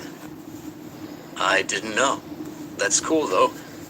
I've never met his sister, but she sounds awesome, Harris said. They both finished their food, and then Harris stood and said, I see seats available at the fire pit. Let's check it out. Troy glanced at the happy group of people who were chatting and laughing in the glow of the fire. He didn't need to intrude on that. Oh, that's okay. Harris grabbed Troy's mostly empty paper plate and stacked it on top of his own. Come on. The plates got tossed into a giant garbage can that was strategically placed near the door. Then Harris headed for the fire pit, and Troy, not sure of what else to do, followed. Harris, come sit, Wyatt said cheerfully. Hey, Barrett. Hey. Harris sat in the empty chair next to the love seat Wyatt was sharing with his wife. Troy sat in the chair across from them. Boone was perched on the arm of the chair that his wife Cassie was sitting in. First. Nick Chouinard was next to them, and next to him was a woman who Troy had not met before, but guessed was Nick's wife. Wyatt was talking our ear off about his nephew, Boone said to Troy. Yeah, because he's amazing, Wyatt said. How old is Isaac now? Harris asked. 3, cute as hell, too. I can't wait to see him again, but it won't be for a long time. Christy and Eve, too, but mostly Isaac. And there it was, Wyatt talking easily about his sister and her wife, without fear of his teammates judging his family because no one on this team was a bigot. Once again, Troy felt like an intruder. You're from Venice, right, Barrett? Nick asked. Yeah. Did your family go to the game? Yeah. Everyone stared at him, probably waiting for him to elaborate, but Troy just stared at the fire. He hadn't spoken to his father after the game. Dad had sent him a text that had basically made fun of how shitty the Centaurs were, and how terribly Troy had played in particular. But Mom had texted too. She'd sent him a photo of his little action figure on the table of a restaurant in Tokyo, and had also said, next time you're in Vancouver, I'll make sure I'm there too. God, he missed her. Loud laughter jolted Troy out of his thoughts. The conversation had clearly moved on without him. Oh shit, Barrett, Boone said. You haven't met my wife, Cassie. Cassie waved at Troy from across the fire. She was stunningly beautiful, with hair and skin that suggested a lot of professional care. Hi, Troy. Welcome to Ottawa. And this is Selena, Nick said. Hi, Troy said. Nick's wife was tiny compared to her husband, almost disappearing under the giant arm he had wrapped around her. She was blonde and beautiful like Cassie, and Troy couldn't believe she'd be the mother of 3 children. Nick was only in his mid-20s like Troy, and she looked about the same age. Nice to meet you, she said. She had a Quebec accent like her husband. We know how hard being traded can be. She shared a look with her husband. At least you don't have kids, Barrett, Nick said. Easier to move when it's just you. Are you with someone? Selena asked. Wife or girlfriend? Troy ignored the ache that pulsed in his chest at the reminder of being recently dumped and being different. No one right now. You remember Lisa, right? Wyatt asked, gesturing to his own wife. Troy had completely forgotten her name. He probably only talked to her once in Toronto. Cut them Of down. course. Yeah. Hi, Lisa. Good to see you again, Troy. You settling in okay? Lisa looked very different from the Get other into two the bed women in now. the circle. She had dark hair, cut short, and she didn't seem to be wearing makeup. She was very pretty, but where a lot of Troy's teammates' wives over the years had looked like models, Lisa looked more like a fitness instructor. Or, he supposed, like a doctor, because that's what she was. More or less. Never been traded before, so it's all kind of weird. Never been traded, club, Booth said, extending his arm and offering Troy his lips. Troy bumped it. Well, I guess you're out of the club now. I love these Yeah. ones. These are my Are favorite, you still at the hotel? but they don't Lisa asked. have any more. For now, you're out of place to live. I'm stuck with these guys, which are fine. Given the They were details originally what I was working with, but Disney's come in a bunch of different sizes, which is great. Concierge service for everyone. It was perfect for us while we were waiting to see if Wyatt would be staying in Ottawa after the season. What are you doing about it? Wyatt said. You should definitely See how check it small out. they can get? Okay, I don't thanks. want to use it though. Sounds good. I can use it. That's what I use it for. Although the proximity to the arena was nice, Troy was getting really sick of the hotel. And he needed something easy and temporary, just to last him until he could figure out how to get off this team. Okay, let me address something real quick, Booth said abruptly. We need to talk about how last season I scored the prettiest goal of the fucking year against Buffalo. Grabbed that puck from McCord, split Buffalo's D like a fucking knife, then faked out their goalie. Beautiful.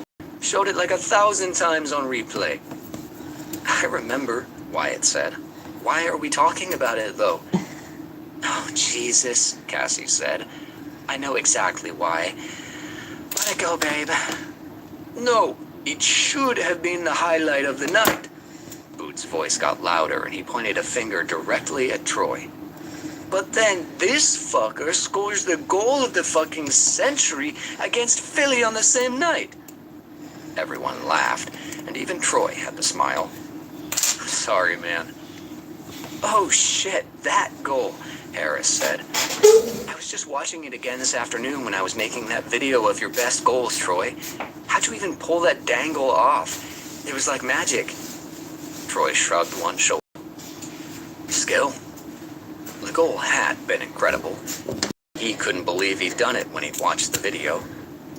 I wasn't impressed, Booth grumbled. Back to the bathroom. He complained about it for weeks, Cassie said, then patted his arm. Now you can score some pretty goals together. I guess. Hey! Booth stood up and yelled in the direction of the beer fridge. How many is that, Haas? Troy turned to see Luca Haas, frozen like a deer in headlights with his hand on the beer fridge door handle. I don't know. 5? Luca said. His eyes were wide behind his glasses. Troy knew he was 20, but he looked 15.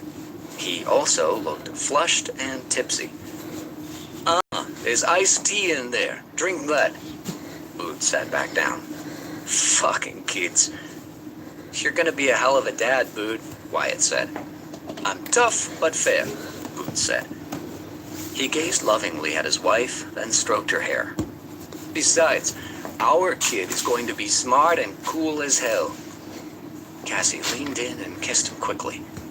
Troy noticed that Lisa had snuggled in a little closer to Wyatt, and Nick had his arm wrapped even more tightly around Selena. Troy missed Adrian so much in that moment, even though he had never done anything as public as snuggled next to him at a party. Will he ever be able to? With anyone. Harris caught Troy's gaze from across the fire and smiled. Troy managed to curve his lips a bit in a weak response. Harris's golden hair and beard glimmering in the firelight.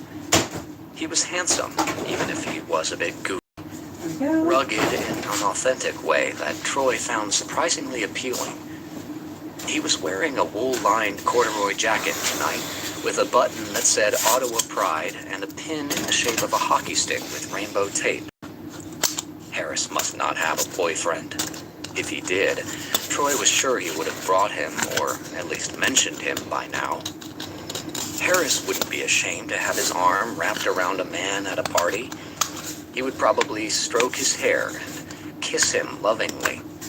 Troy would bet Harris was absolutely disgusting in love, always touching his partner in fond, familiar ways, smiling at them, making them laugh. For the past week, Troy hadn't been able to stop thinking about how things might have been different if he'd been brave enough to come out when he'd been with Adrian. Maybe they could have been a real couple. They could have gone to parties and movie premieres and the NHL awards together.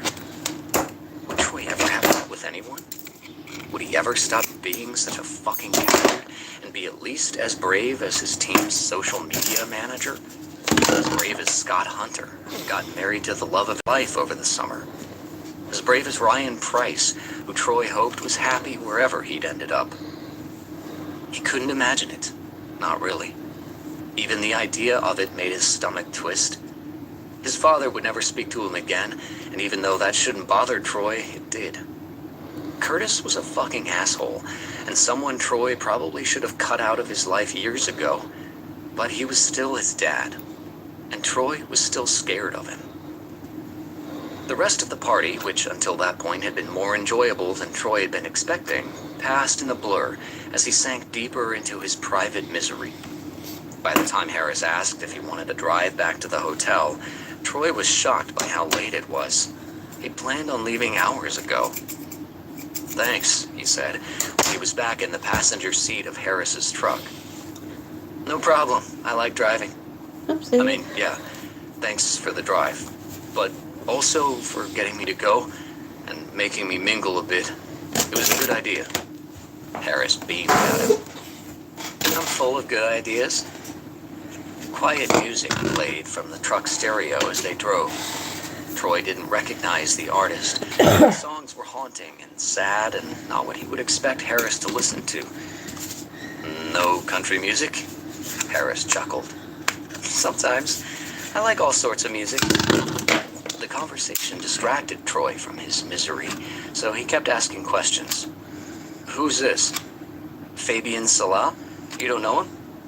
There was a note of surprise in Harris's question, as if he expected Troy to know who the random singer was. "Nope. It's nice, though. Pretty. He's Ryan Price's boyfriend." "What?" "Yeah, they've been dating since Ryan was playing with the Guardians." Jesus, Troy didn't know a fucking thing about anyone, apparently. "I had no idea. Next time Fabian plays a show here, you should go. He's amazing live. There it is. Ryan usually travels with him, which is completely adorable.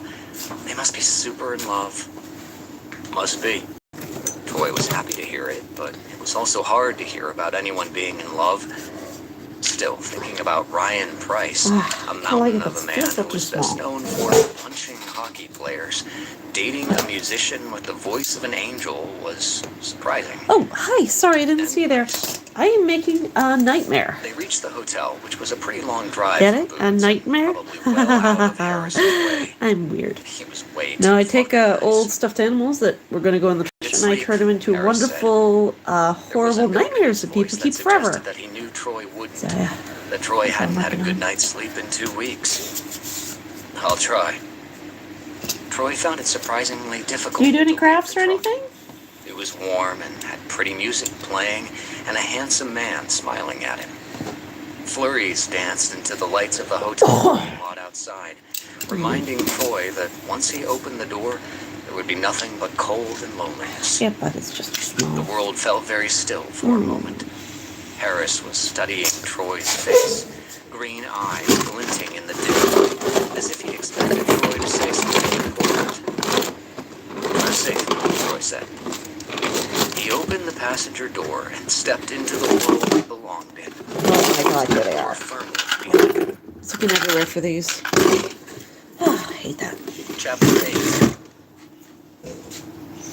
After a whole pile of losses, Harris decided the best way to cheer up the team There's some cool ones. was with a puppet. These are Thank cool. fucking Okay. God, Ilya said as soon as he spotted Yeah. Harris and Chiron.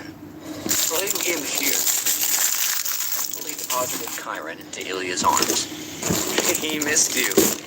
I know he did. Look at him. Chiron was already licking Ooh, Ilya's face. dollhouses. I have a plastic dollhouse upstairs that I got off the side of the road. Did you get the And I little want to fun? turn it into a haunted house It so, gets treated well so at the bad. facility, I Just promise. haven't managed to get the time to do it. Awesome. For the other 30,000 I projects I'm working into on. this, Ilya said grimly, then softened when Chiron nuzzled his chin. Harris snapped a couple of pictures of Ilya with Chiron, then held out his arms. Ilya very I never had any reluctantly returned the dollhouses when I dog was to little. him. Maybe that's why I like to make He said I'm his things. favorite, Ilya insisted. Only because you won't let him near anybody else. Harris set Chiron on the I'm ground. sorry, and let him baby. run You have around to the stay room there. again. My cat's crying. He will be back, Ilya said confidently, but Chiron was already jumping all over Evan Dykstra. Just get a dog, Ilya. Can't. I leave alone and I'm never home. Harris couldn't argue with that. Between hockey, the charity Ilya had co-founded with Montreal's captain, Shane Hollander, and all of Ilya's other time commitments, he probably wasn't home often. Even his summers were taken up with charity hockey camps and something. He was mysterious about his private life. Is Chiron coming on the ice? Ilya asked. No, coach told me to keep it to the dressing room only today. Fascist. I wanted a ribbon, but it's Yeah, attached to something Weeb's right a real now. hard ass. Brandon Weeb was probably the most laid-back hockey coach ever. Team hospital visit on Wednesday, yes? Ilya asked. days, you'll be free. Yep, Harris confirmed. You gonna get your ass kicked at Mario Kart again? No, I have been practicing. Harris laughed. Ilya probably wasn't kidding. Practice starting soon, so the room was full. Everyone was putting their gear on and chatting in groups or pairs. I'm sorry, why not Everyone what? but Troy Bear. There's a little bit of a lag between, like, when I say something and when it shows up on the screen or when people can hear it. So sometimes I'm like 3 conversations over before I realize somebody's answering a question I had.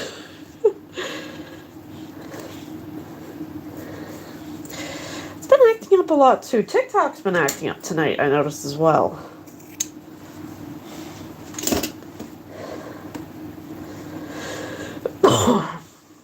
I'm gonna be on here. Let's see if I can get another 30 minutes. I feel so bad for the kitten. She's she got fixed, so she's kind of, on lockdown right now until she gets better. Or until she heals a bit more anyway.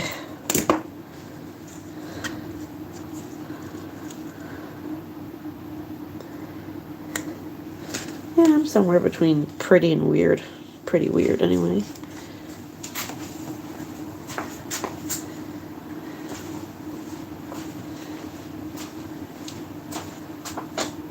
I'm way behind on my product.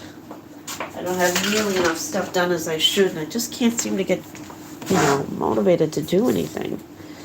So I thought maybe I'll make some easy ones tonight.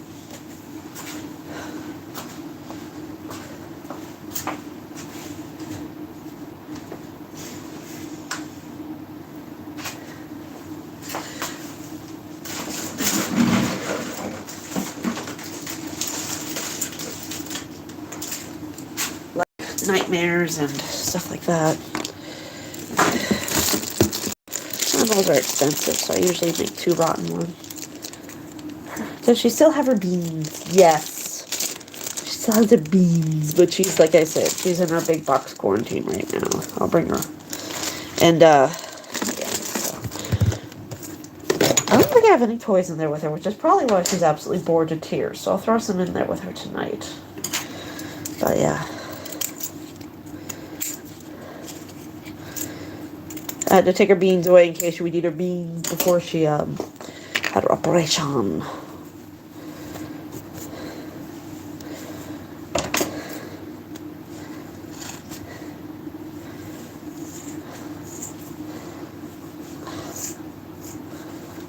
Yeah. Do, do, do, do, do, do, do, do, do.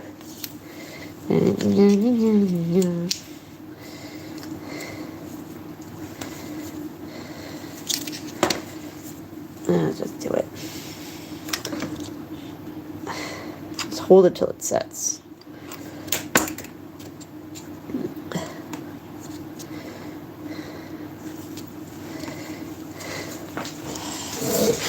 La la la la la. Harris noticed. Troy was already fully dressed and ready to go on the ice, but he was also Probably. crouched It's in front kind of of the a stall, nice pun. offering Kyron his I gloved didn't even finger. think of it until somebody Troy mentioned it to didn't have me. his helmet on yet, and his black hair flopped over his forehead as he played with the excited puppy. When Kyron chomped down eagerly, a warm smile split Troy's face wide open. Harris, who'd been about to walk over, was suddenly frozen in place. Troy was Who are absolutely you? stunned Are you? when he smiled. And unlike the flash of smile Troy had teased him with during the Q&A, now Harris had time to admire it. He raised his phone and quickly snapped as many candid photos as he could of Troy and Kyron. It would be good to show this softer side of Troy to the fans, Harris told himself. That was definitely what the pictures were for. Troy glanced up at the same moment that Harris lowered his phone, and his smile faded immediately. Whether it was a reaction to Harris's presence or a general reaction to being watched at all, Thank you. Harris wasn't sure. I used to have an Etsy But shop he where I mourned shipped the stuff, loss of but Troy's smile. Etsy was being weird. Hey, Harris I said, haven't turned crossing it the on in a floor to while, stand so in front of him. it's a shame because I Troy really stood liked to it. meet him, and Kyron But began people ruin pawing it at for Troy's everybody. leg. You know how it goes. Hey. Harris had been thinking about Troy almost non-stop since dropping him off at the hotel 2 nights ago, and now that he was faced with him, he wasn't sure what to say. He wanted to ask him if he was all right or if he needed someone to talk to, but instead he said, "He seems to like you." For a giddy second, Harris thought the smile might return. He could see Troy struggle to hold it back. But then Troy just said, flatly, "He likes chewing on me. Not sure that's the same thing." Harris's answering smile was wide enough for both of them. The video got a lot of likes, by the way. The Q&A one. I meant to tell you that the other day. He didn't mention the many replies that tore Troy apart for playing like shit and costing too much money. He was glad Troy didn't pay attention to social media much. Oh, Troy stepped back from the puppy Stay there. and from Harris, and Stay there. Kyron pounced on his skate. Cool. Most people agree with me, though. Salmon is not a treat. They're wrong. Harris laughed and gestured to where Kyron was still attacking Troy's skates. Kyron has his own Twitter account now. Do you manage that too? I share it with his trainer Hannah, and with Kyron, of course. Not even a fraction of a smile from Troy for that. His bottom lip was absurdly plump and luscious. Maybe the sharpness of the rest of his features made it seem softer by contrast. High, prominent cheekbones divided like an icebreaker by a narrow, straight nose. Severe sapphire eyes Dude, we're that glinted halfway through beneath that! dark brows. He looked menacing or possibly Mother even humper. cruel, but that Ah. arched lip, like his secret, soft smile. Listen, you've already described him 5 times. Or maybe Harris was imagining things. Yeah, you're It imagining wouldn't shit. be the first time. He wasn't imagining the deep lines under Troy's eyes, like he hadn't slept in days or weeks. He doubted Troy would want him to mention that, so instead Harris said, "You gonna check out that building Wyatt and Lisa told you about?" "Yeah, I think so." "Cool. It's not too far from me, actually." Ooh, that would be Oh. cool. Troy did not seem to be excited about that news, which Harris tried not to be disappointed by. He wasn't sure what he'd been hoping for. Did he expect Troy to invite him over to watch movies or something? Maybe Troy needed someone to watch movies with. "If you want someone to show you the neighborhood, I'm gonna hit the ice," Troy interrupted. "I'll see you later." Okay then. "Come on, Kyron," Harris sighed. "Let's go to my office while the men do their important hockey stuff." Troy knocked on Harris's office door and didn't have to wait even a second before Harris called out for him to come in. It's just me. Troy held up the paper coffee cup he was carrying. Let's see. It's not Starbucks, but it's from the espresso maker at I the do Players Lounge. these that are It's ping a pong latte. balls and they glow in the dark. Harris looked stunned. He smiled Yes, and the waved teeth Troy do over. have a tongue in them. Kyron was asleep on the floor But I next used to air Harris's dry feet. clay, which, like, not a You good made quality me a kind, latte? so they're not very strong, so I have I to make hope sure they don't so. come out past I've the never used that teeth, thing before. or they have a tendency to He break placed the very cup on easily, so Harris's desk, as then long as you realized can't he'd no touch idea them what his next accidentally, they're move usually was.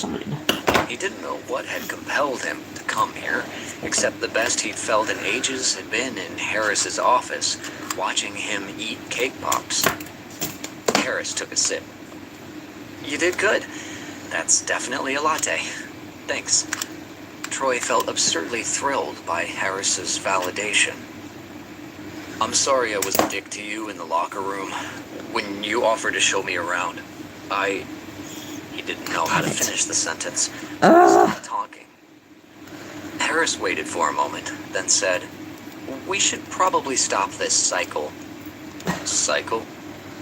You feeling bad about something you said to me Ah, that fucking showing whore. up at my office to Damn it! apologize? Why is everything so I hard don't mind today? coffee deliveries, though. He pointed to a chair against the wall. Bring that over. Sit. Unless you have somewhere to be? Troy really didn't. He dragged the There we chair go. to the end of Harris's desk and sat. He wished he'd brought a coffee for himself, just to have something to occupy his hands. As if reading his mind, Kyron lifted his head and immediately pushed to his feet when he noticed Troy. He trotted over, tail wagging. Can I pick him up? Troy asked. I think he'll be sad if you don't. There we go. Troy lifted the puppy onto his lap and scratched his I wish I had some, ridiculously like, colored soft hot ears. glue. He could see the Oh, appeal of stop! owning the dog. It's my fault. I have it up too high. Hooked on this level of adoration. There's just no What are you medium on this working thing. on? Troy asked. Making gifts from the last game? How do you even make those? I've always wondered. Harris gave him a curious look, like he thought this might be a trap. You want me to show you? It's pretty easy. Yeah. So Troy watched Harris make gifts out of video footage of the last game, and then some from video Harris had taken during that day's practice. He didn't retain any of the process of making gifts, but he did enjoy listening to Harris's cheerful, warm voice and watching his green eyes dance whenever he looked at Troy. He knew Harris probably didn't actually smell like apples, but he couldn't get the idea out of his head. He swore he smelled apples whenever he was close to the man. Harris said, I posted a photo of you earlier that has gotten a lot of likes. From practice? From before. Here, I'll show you. Harris held out his phone and Troy saw a photo of himself in Now the we just locker stand here awkwardly until crouched everything down sets. and smiling at Kyron. Oh, he said, because he hadn't seen many pictures of himself smiling like that. He couldn't believe he was able to smile like that these days. People just like the puppy. Anyone can get likes with a cute puppy. That's not what the comments say. Don't tell me what the comments say. Okay, Harris said. Then he bit his lip, and Troy could tell it was killing him not to read them. I'm serious. Fine. I won't tell you that everyone thinks you're adorable and sexy. Troy huffed. I doubt it. I can read them if you... No, that's okay. Troy felt his cheeks heat, and he ducked his head to hide it. Adorable, huh? Yep. Troy was sure he'd never been called adorable in his life. He absently rubbed Waiting Kyron's is belly the worst. and wondered if Harris thought he was adorable or sexy. For a few minutes, Harris worked while Troy kept his attention on the puppy in his lap. Then Harris swiveled in his desk chair and said carefully, How have things been going? Troy exhaled harder than he'd meant to. It startled Kyron. You've seen the games. I'm playing like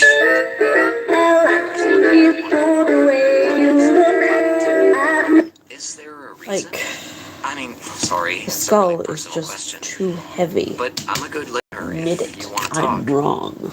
Troy wasn't sure what to say. I He just hadn't don't come think I here have to a lighter talk. one I can use. Not really. He liked being near Harris, that was all. He was a calming presence. Something nice to distract Troy from all the shitty things in his life. And he didn't want to think about the shitty things right now. Or, Harris said with a shy smile, "You're welcome to stay here and cuddle Kyron while I quietly do my work." It was staggering how Harris had just casually offered Troy exactly what he needed. Troy managed a slight smile. "Do anything quietly?" Harris laughed. Loudly, of course. "I'll try." Harris found it distracting having Troy Barrett in his office. It was hard to get any work done when one of the most beautiful men in the NHL was snuggling a puppy a few feet away. Why was Troy Barrett in his office? Something was on his mind, obviously, and he clearly had no interest in talking about it. Maybe it was nothing more than the stress of being traded, of not being able to play at his usual level. Maybe it was the Dallas Kent stuff. Had Troy talked to anyone about that? Like, really? Whatever was Maybe I should bothering just him, cut it it still off didn't explain why he'd brought at this Harris point. another coffee. Why he was here at all. After about half an hour of pretending to work, Harris pushed back from his desk and stretched. "I'm going to take Kyron for a little walk before Hannah comes to pick him up." Kyron had almost fallen asleep in Troy's lap, but he perked up at the word walk. Harris grabbed his coat and Kyron's leash off a hook by the door, then turned to Troy. He will "You Rainbow can come Dash. if you want." Yeah, I see it. Troy's face lit up as much as, Harris suspected, Troy's face ever lit up. "I'll get my coat."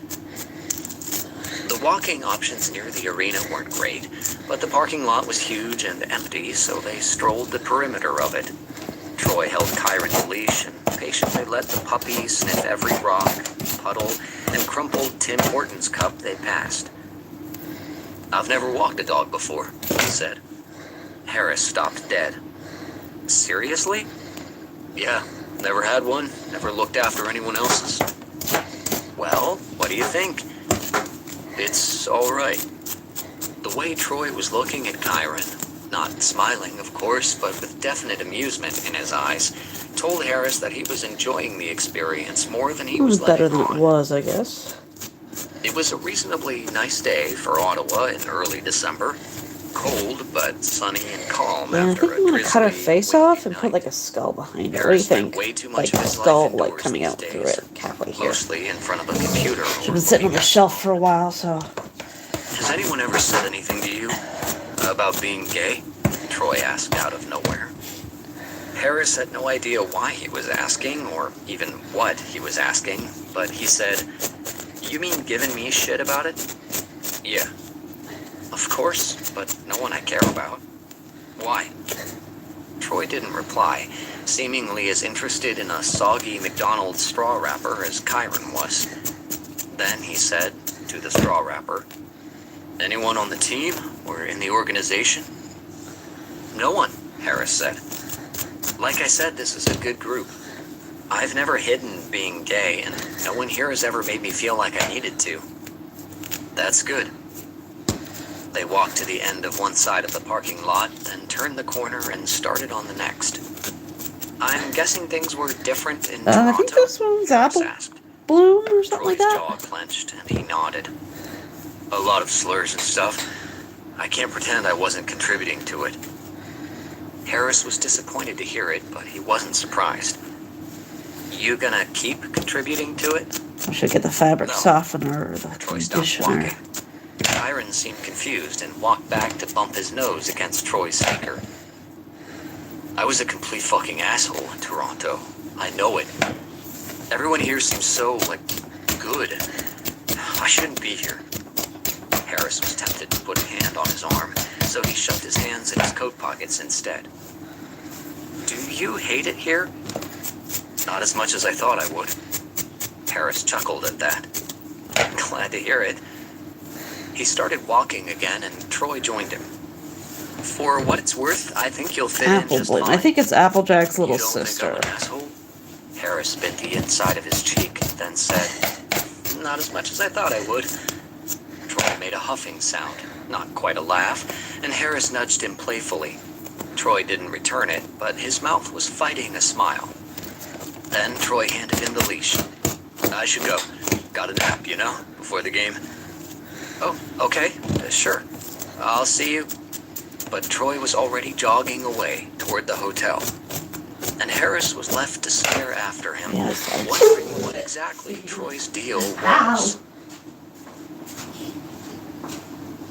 Chapter 9. Troy wasn't sure why he was doing this.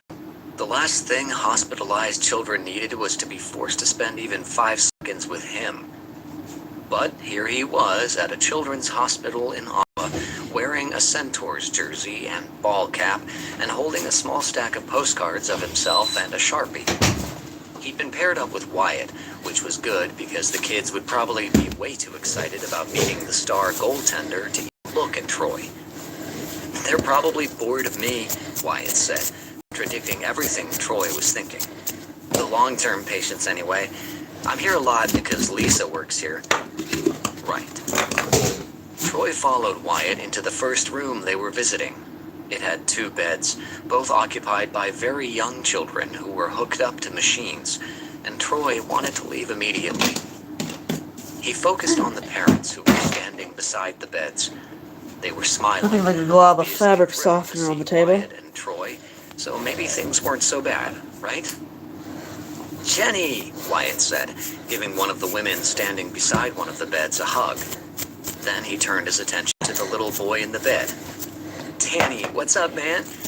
He held out his fist, and Danny bumped it more heartily than Troy I would have trim off expected. the split ends, but I Wyatt feel went if to I the do other bed, that, all smiles, then and it'll said, "We just haven't make met yet. I'm Wyatt. Would you split like to tell me your again name?" as I work further up. "Nathan? Nice to meet you, Nathan. Would you like a fist bump?" "Okay." The kid held out his fist, the one that didn't have an IV connected to it, and Wyatt gently bumped it.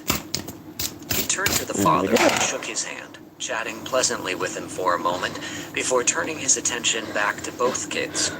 Doing all this work on Troy the was hair happy just to linger rip near it the off door later. and just watch Wyatt put on a clinic on how to talk to sick kids. He noted the way Wyatt asked permission directly from the kids before he did anything. "Would you like to meet my newest You working teammate?" tomorrow? Wyatt asked, and both kids nodded. I Nathan's gotta- dad said, No. "Yeah." Troy Maybe held I'll up his live hand stream in a for a bit. awkward wave. I got some stuff to do Hi. next week. "This is Troy Barrett," Wyatt Where said. is it? "He used to play for Toronto like me." "Boo," said Danny. Wyatt pointed at him. "Exactly. Boo Toronto. Right, Troy?" Troy managed something close to a smile. "Yep. Boo." He took a step toward Nathan's dad because he seemed enthusiastic about meeting him and extended his hand. "Troy, nice to meet you." "Greg, I'm a big fan. We're excited you're here in Ottawa now."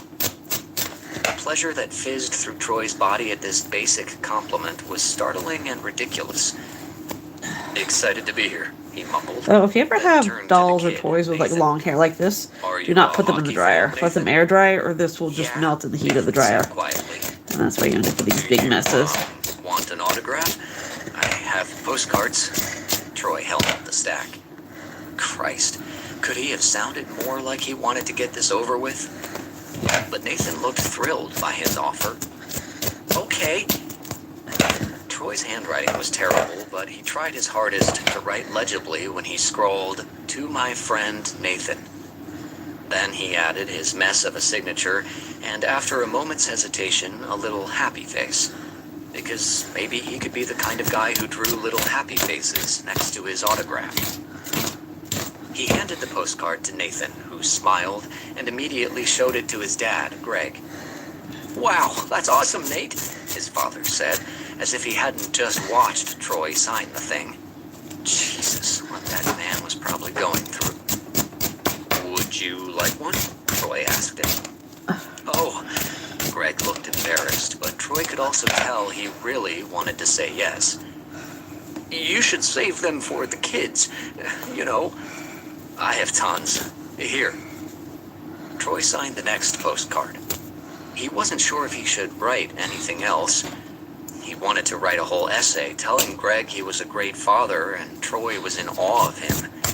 And he wasn't jealous of a hospitalized kid, but he couldn't imagine his own father looking at him so lovingly.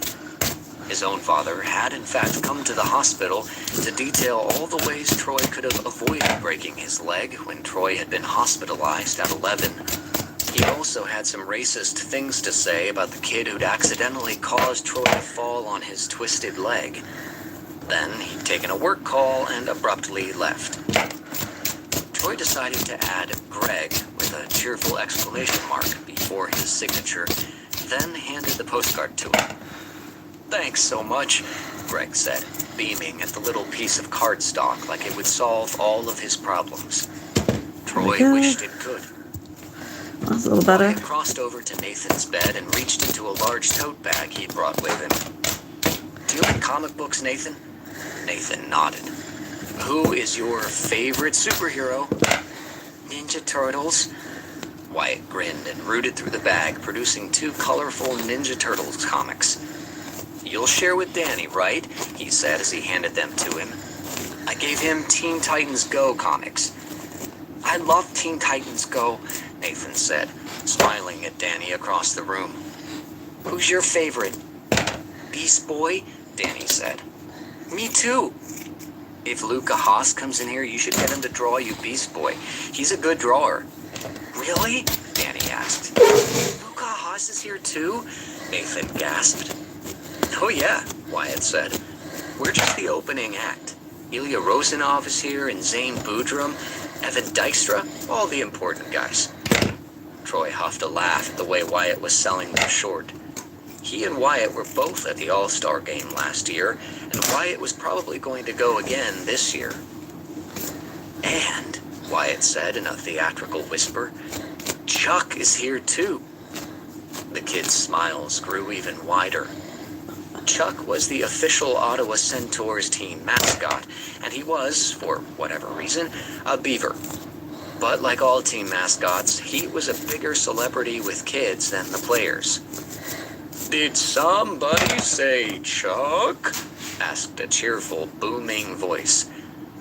Troy turned and saw Harris standing in the doorway, a giant beaver wearing a hockey jersey standing behind him. Troy stepped aside to make way for Chuck. Harris smiled at him, and Troy couldn't help but smile back. That There were almost now looks way like too many people crowded into the better. room, but no one seemed to mind. Chuck did his thing with the kids, Now he's a silently skull. offering high fives and doing big reactions that looked ridiculous with his huge, frozen, bug-eyed face. "How's it going?" Harris asked Troy quietly. "Not bad. What's good at this?" "He's the master." "Chuck's good at this too." alien said. face. He might be uncomfortable, but at least he wasn't wearing an awkward, heavy beaver costume. "Oh yeah, we'll Looks like introduce it's you a to Theo skull sometime. anyway. He's great." "Theo?" "The guy in the suit." Harris narrowed his I eyes don't think I have any more playfully. dogs to do the teeth "You with, do though. know there's someone in that suit, right?" "Shut up." "We tried to hire a 7-foot beaver for the job, but let me tell you, it did not go well." Troy snorted, then tried to cover it up. "You suck." Harris nudged him. "Let's take some pictures." Troy smiled, really smiled, in every photo Harris took at the hospital that day. Harris found himself hesitating to return the phones to the parents, hoping they appreciated the rare gift of Troy Barrett's full, effortless smile. It was a hectic couple of hours, Harris darting from room to room to help with photographs and capturing some candid shots and videos for the team's social media as well. He wanted to make sure he got at least one photo of each of the players. But he kept gravitating to the rooms where Troy and Wyatt were. Sometimes he would watch silently from the door for a minute, sneakily observing Troy with the kids. He was doing great, despite being unpracticed in this sort of thing. Harris remembered the Ottawa Centaurs visiting the hospital when he was 12. It had been thrilling to meet real NHL players. It had been thrilling to do anything other than sleep or read or stare at the ceiling. At least one of his family members had been beside his bed at all times, usually more. Friends had visited too, but meeting his heroes, in particular the team captain, who he'd had a bit of a crush on, had given him a high that he'd ridden for days after. He knew now that NHL players were just people. Back then, they'd seemed like gods. He couldn't believe they were actually in his hospital room, talking to him. Now in the patient's lounge, Harris watched Troy and Ilya battle each other and two kids at Mario Kart. Ilya was trash-talking, without profanity, and making everyone laugh. Troy had just barely stopped himself from swearing several times. "I have a present for you, Barrett," Ilya said. "Fuck," Troy cut himself off. "I don't want it, Rosenoff. It's red. Shoot it at a computer player." "Nah, it's for you." Everyone laughed as a red Koopa shell slammed into Troy's car. Mario went ass over tea kettle, and Troy again struggled not to swear. "You're the worst," Troy grumbled. "Didn't I hit you like that last year?" Ilya teased. "In Toronto. You did the same thing Mario just did." He rolled one hand in a tumbling motion, then quickly returned it to the controller. "No," Troy said. Within seconds, one of the kids found the hit on YouTube and gleefully showed everyone her iPad so they could see it. "Thank you, Grayson," Ilya said. "See, Barrett? Just like Mario." Ilya won the race, and he stood with his arms above his head in victory. "Undefeated!" Gloating about beating a bunch of hospitalized kids at video games should be rude, but somehow Ilya made it charming. Troy stood and handed his controller to Wyatt. He shuffled awkwardly to the side and glanced around the room as if unsure what to do now. When his gaze landed on Harris, he smiled in that same genuine way that Harris had been enjoying all day. This time, Troy's smile was just for him, and Harris couldn't help the way his stomach flipped in response. Developing a crush on Troy Barrett was a terrible idea, but Harris was way past the point of being able to stop It's not a it. bad idea with the iron-on patches for the Late in eyeballs. the afternoon, the players boarded the team bus that would take them back to the arena. They'd left directly from their morning practice. Harris caught Troy before he boarded the bus. "I'll see you tomorrow, I guess." "Before the game, definitely." Harris wanted to ask him what he was doing tonight, but that wouldn't do anything to help quell this ridiculous crush. So instead, he offered some reassurance. "You did great, by the way, with the kids." Troy's lips curved into a soft smile at that. "Yeah? Trust me, I'm an expert." Something warm glowed in Troy's sapphire eyes. "You drove yourself here?" "I got a ride in the van with Theo and Rebecca." Troy's blank expression told Harris that he didn't know who he was talking about. "Chuck, I mean. That's Theo, like I said earlier. And Rebecca is basically his handler. She's a marketing intern." "Ah," Troy glanced around. "Does Chuck, Theo, have to get changed somewhere, or how does that work exactly?" Harris laughed. "Very carefully. We can't let anyone see him half-dressed, you know? Ruins the magic. He'll wear the costume in the van until we're out of the parking lot, at least." "Sounds complicated." "Theo's got it down to a science." Troy glanced at the bus, which seemed to have everyone but him on it now. "Well, I should, Yeah, see you tomorrow." For a moment, both men just stared at each other, Harris beaming, Troy's lips curving slightly upward. His gaze dropped to Harris's mouth, then back to his eyes. Then he blinked and said, "See you later, Harris." He got on the bus without looking back, and Harris sauntered over to the van, where a giant beaver was probably waiting for him. Chapter 10. Over the next week, Harris was visited by Troy 3 times. He felt like Ebenezer Scrooge, except instead of spirits, he got a sullen hockey player who was like the ghost of Christmas mixed messages. He appeared and disappeared as suddenly as a ghost, that was for sure.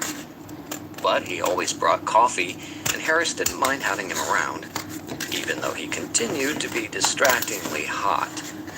Sometimes Troy would ask questions. Sometimes he would ask weird questions out of the blue that had nothing to do with Harris's job. Have you ever brought, like, a date to any hockey stuff? Team parties or whatever? That was today's random question. Harris paused mid-email. Usually I'm pretty busy working at official team events, but there were a couple of house parties where I brought someone. Troy didn't reply, so Harris went back to writing his email. Like a boyfriend? You brought a boyfriend. Harris turned in his chair. More like guys I was hoping would be my boyfriend. Why? Everyone was cool with it? Troy seemed to ask a lot of variations of this same question. As far as I could tell, it's not like we were making out wildly. I might have kissed them quickly, maybe sat with an arm around them. Troy was absolutely destroying his coffee cup lid. He'd folded it in half twice somehow, and Harris was worried he was going to cut himself on the jagged plastic. Hey. Do you worry about it? People judging you? Like when you're in a group of straight people? Harris wanted to say that he didn't worry about it at all, but it wasn't exactly true. Sometimes, I guess. I've been lucky with the support I've gotten from my family and friends, so I don't worry about it as much as some people, but sure. There's always something in the back of my head that puts me on edge a bit, especially if I don't know everyone in the room. Troy let the coffee lid pop back out into a rough-looking circle, then began folding it again. How do you... He sighed. Do you just tell that thing in the back of your head to shut up or something? Basically. Harris carefully reached out and took the lid from Troy's hands. He tossed it into the trash can by his desk. I try to do what feels right to me. What's honest, you know? And if someone has a problem with it, well, we were never going to be friends anyway. Troy was staring at his empty hands, frowning. That's good, he said, though he sounded miserable. Why didn't they want to be your boyfriend? Harris was beyond confused now. Thank you for the thumbs up, guys. Always appreciate it. Just pop in, say hi. You said you'd hoped would be your boyfriend. Oh, Harris flushed. I don't know. Different reasons, probably. You should have a boyfriend. Now it was Troy's turn to blush, which was so cute Harris couldn't stand it. I mean, there's no reason why you shouldn't. He chewed his lip nervously, and Harris was going to die. You're, like, nice, and not, you know, ugly. Harris laughed. Jesus, thanks. No, I mean... Troy's eyes were wide with horror, like he couldn't believe he just said that. Harris kept laughing until suddenly, miraculously, Troy joined him. It started as a shaky exhale that formed into full-blown laughter. Troy's eyes crinkled and his wonderful, rare smile spread across his face. Forget I said anything, Troy said, though he was still smiling. I don't know what I was trying to say. Harris didn't either, because at the moment he was completely dazed by Troy's smile and couldn't remember any words at all. It wasn't until Troy's face fell back into its usual blank frown that Harris was able to say, Cut this off. I've had a couple of boyfriends, real ones, but not for a while now. I mostly use a dating app, but not many of those dates have led to a second one lately. Oh, Troy looked like he'd really like his coffee cup lid back. Are they mostly for, sex? Harris offered. Sometimes. I like talking to people, though, as you've probably noticed. I like getting to know someone. So I'm usually hoping for more, but if it's just a hookup, that's cool, too. Sometimes that's all I need anyway. Troy looked like he had something lodged in his throat. Harris watched his Adam's apple bob as he swallowed hard. He had no idea why Troy was asking him all these questions about his gay dating life if it made him uncomfortable. Harris, you don't have a Well, gaydar there's one either, apparently, if you can't pick up what he's but putting Harris down. was trying not to think about it too much. If Troy was working out his own sexuality, Harris didn't want to push him. He also didn't want to get his own hopes up. "What about you?" Harris asked carefully. "Do you date much?" Troy stood. "I should let you work." "No, it's fine. I need to..." Troy didn't even finish his sentence. He just darted out the door, as he always did, leaving Harris to replay the conversation and wonder what exactly Troy wanted from him. Troy opened his browser on his phone and typed "fun things to do in Ottawa." The results were mostly museums, tours of Parliament and other historic buildings, and going to an Ottawa Centaurs game. Not great. The team was heading out on the road tomorrow morning, starting with a game in Toronto. Toronto. It was early in the evening now, but Troy could already tell he was going to have trouble sleeping. He needed a distraction. He tried Ottawa nightlife instead. There were clubs, live music venues, sports bars, and several other places Troy didn't want to be. He didn't know what he wanted. Maybe just a chill pub where he could sit alone and nurse a beer. Somewhere he could people watch without having to interact with any of them. He chewed his lip, then typed "Ottawa Gay Bar." He didn't know why he did it. There was no way he was going to one. If he went to a gay bar alone in a city he would definitely be recognized in, he may as well start wearing pride pins on his jacket like Harris did. There we go. What do we Harris think? was probably Is at it one working? of those bars right now, surrounded by friends and laughing that ear-splitting, bellowing laugh that Troy should hate way more than he did. Maybe Harris was on a date, using that app of his. Troy had never tried online dating or a hookup app or anything like that. It would probably be a good idea if he ever got brave about his sexuality. He was going to have to figure something out because I've he seen hadn't the had house sex in months. before to bed, while so he I think was I'm gonna have to used call that droughts. a night. At least with Adrian, Well, there thank had you been guys for regular stopping by and FaceTime hanging out sex. for a while. You're gonna need another bath. Troy put his phone on the Mess nightstand, this place is. then paced the hotel. Alright, well, thank you for stopping by.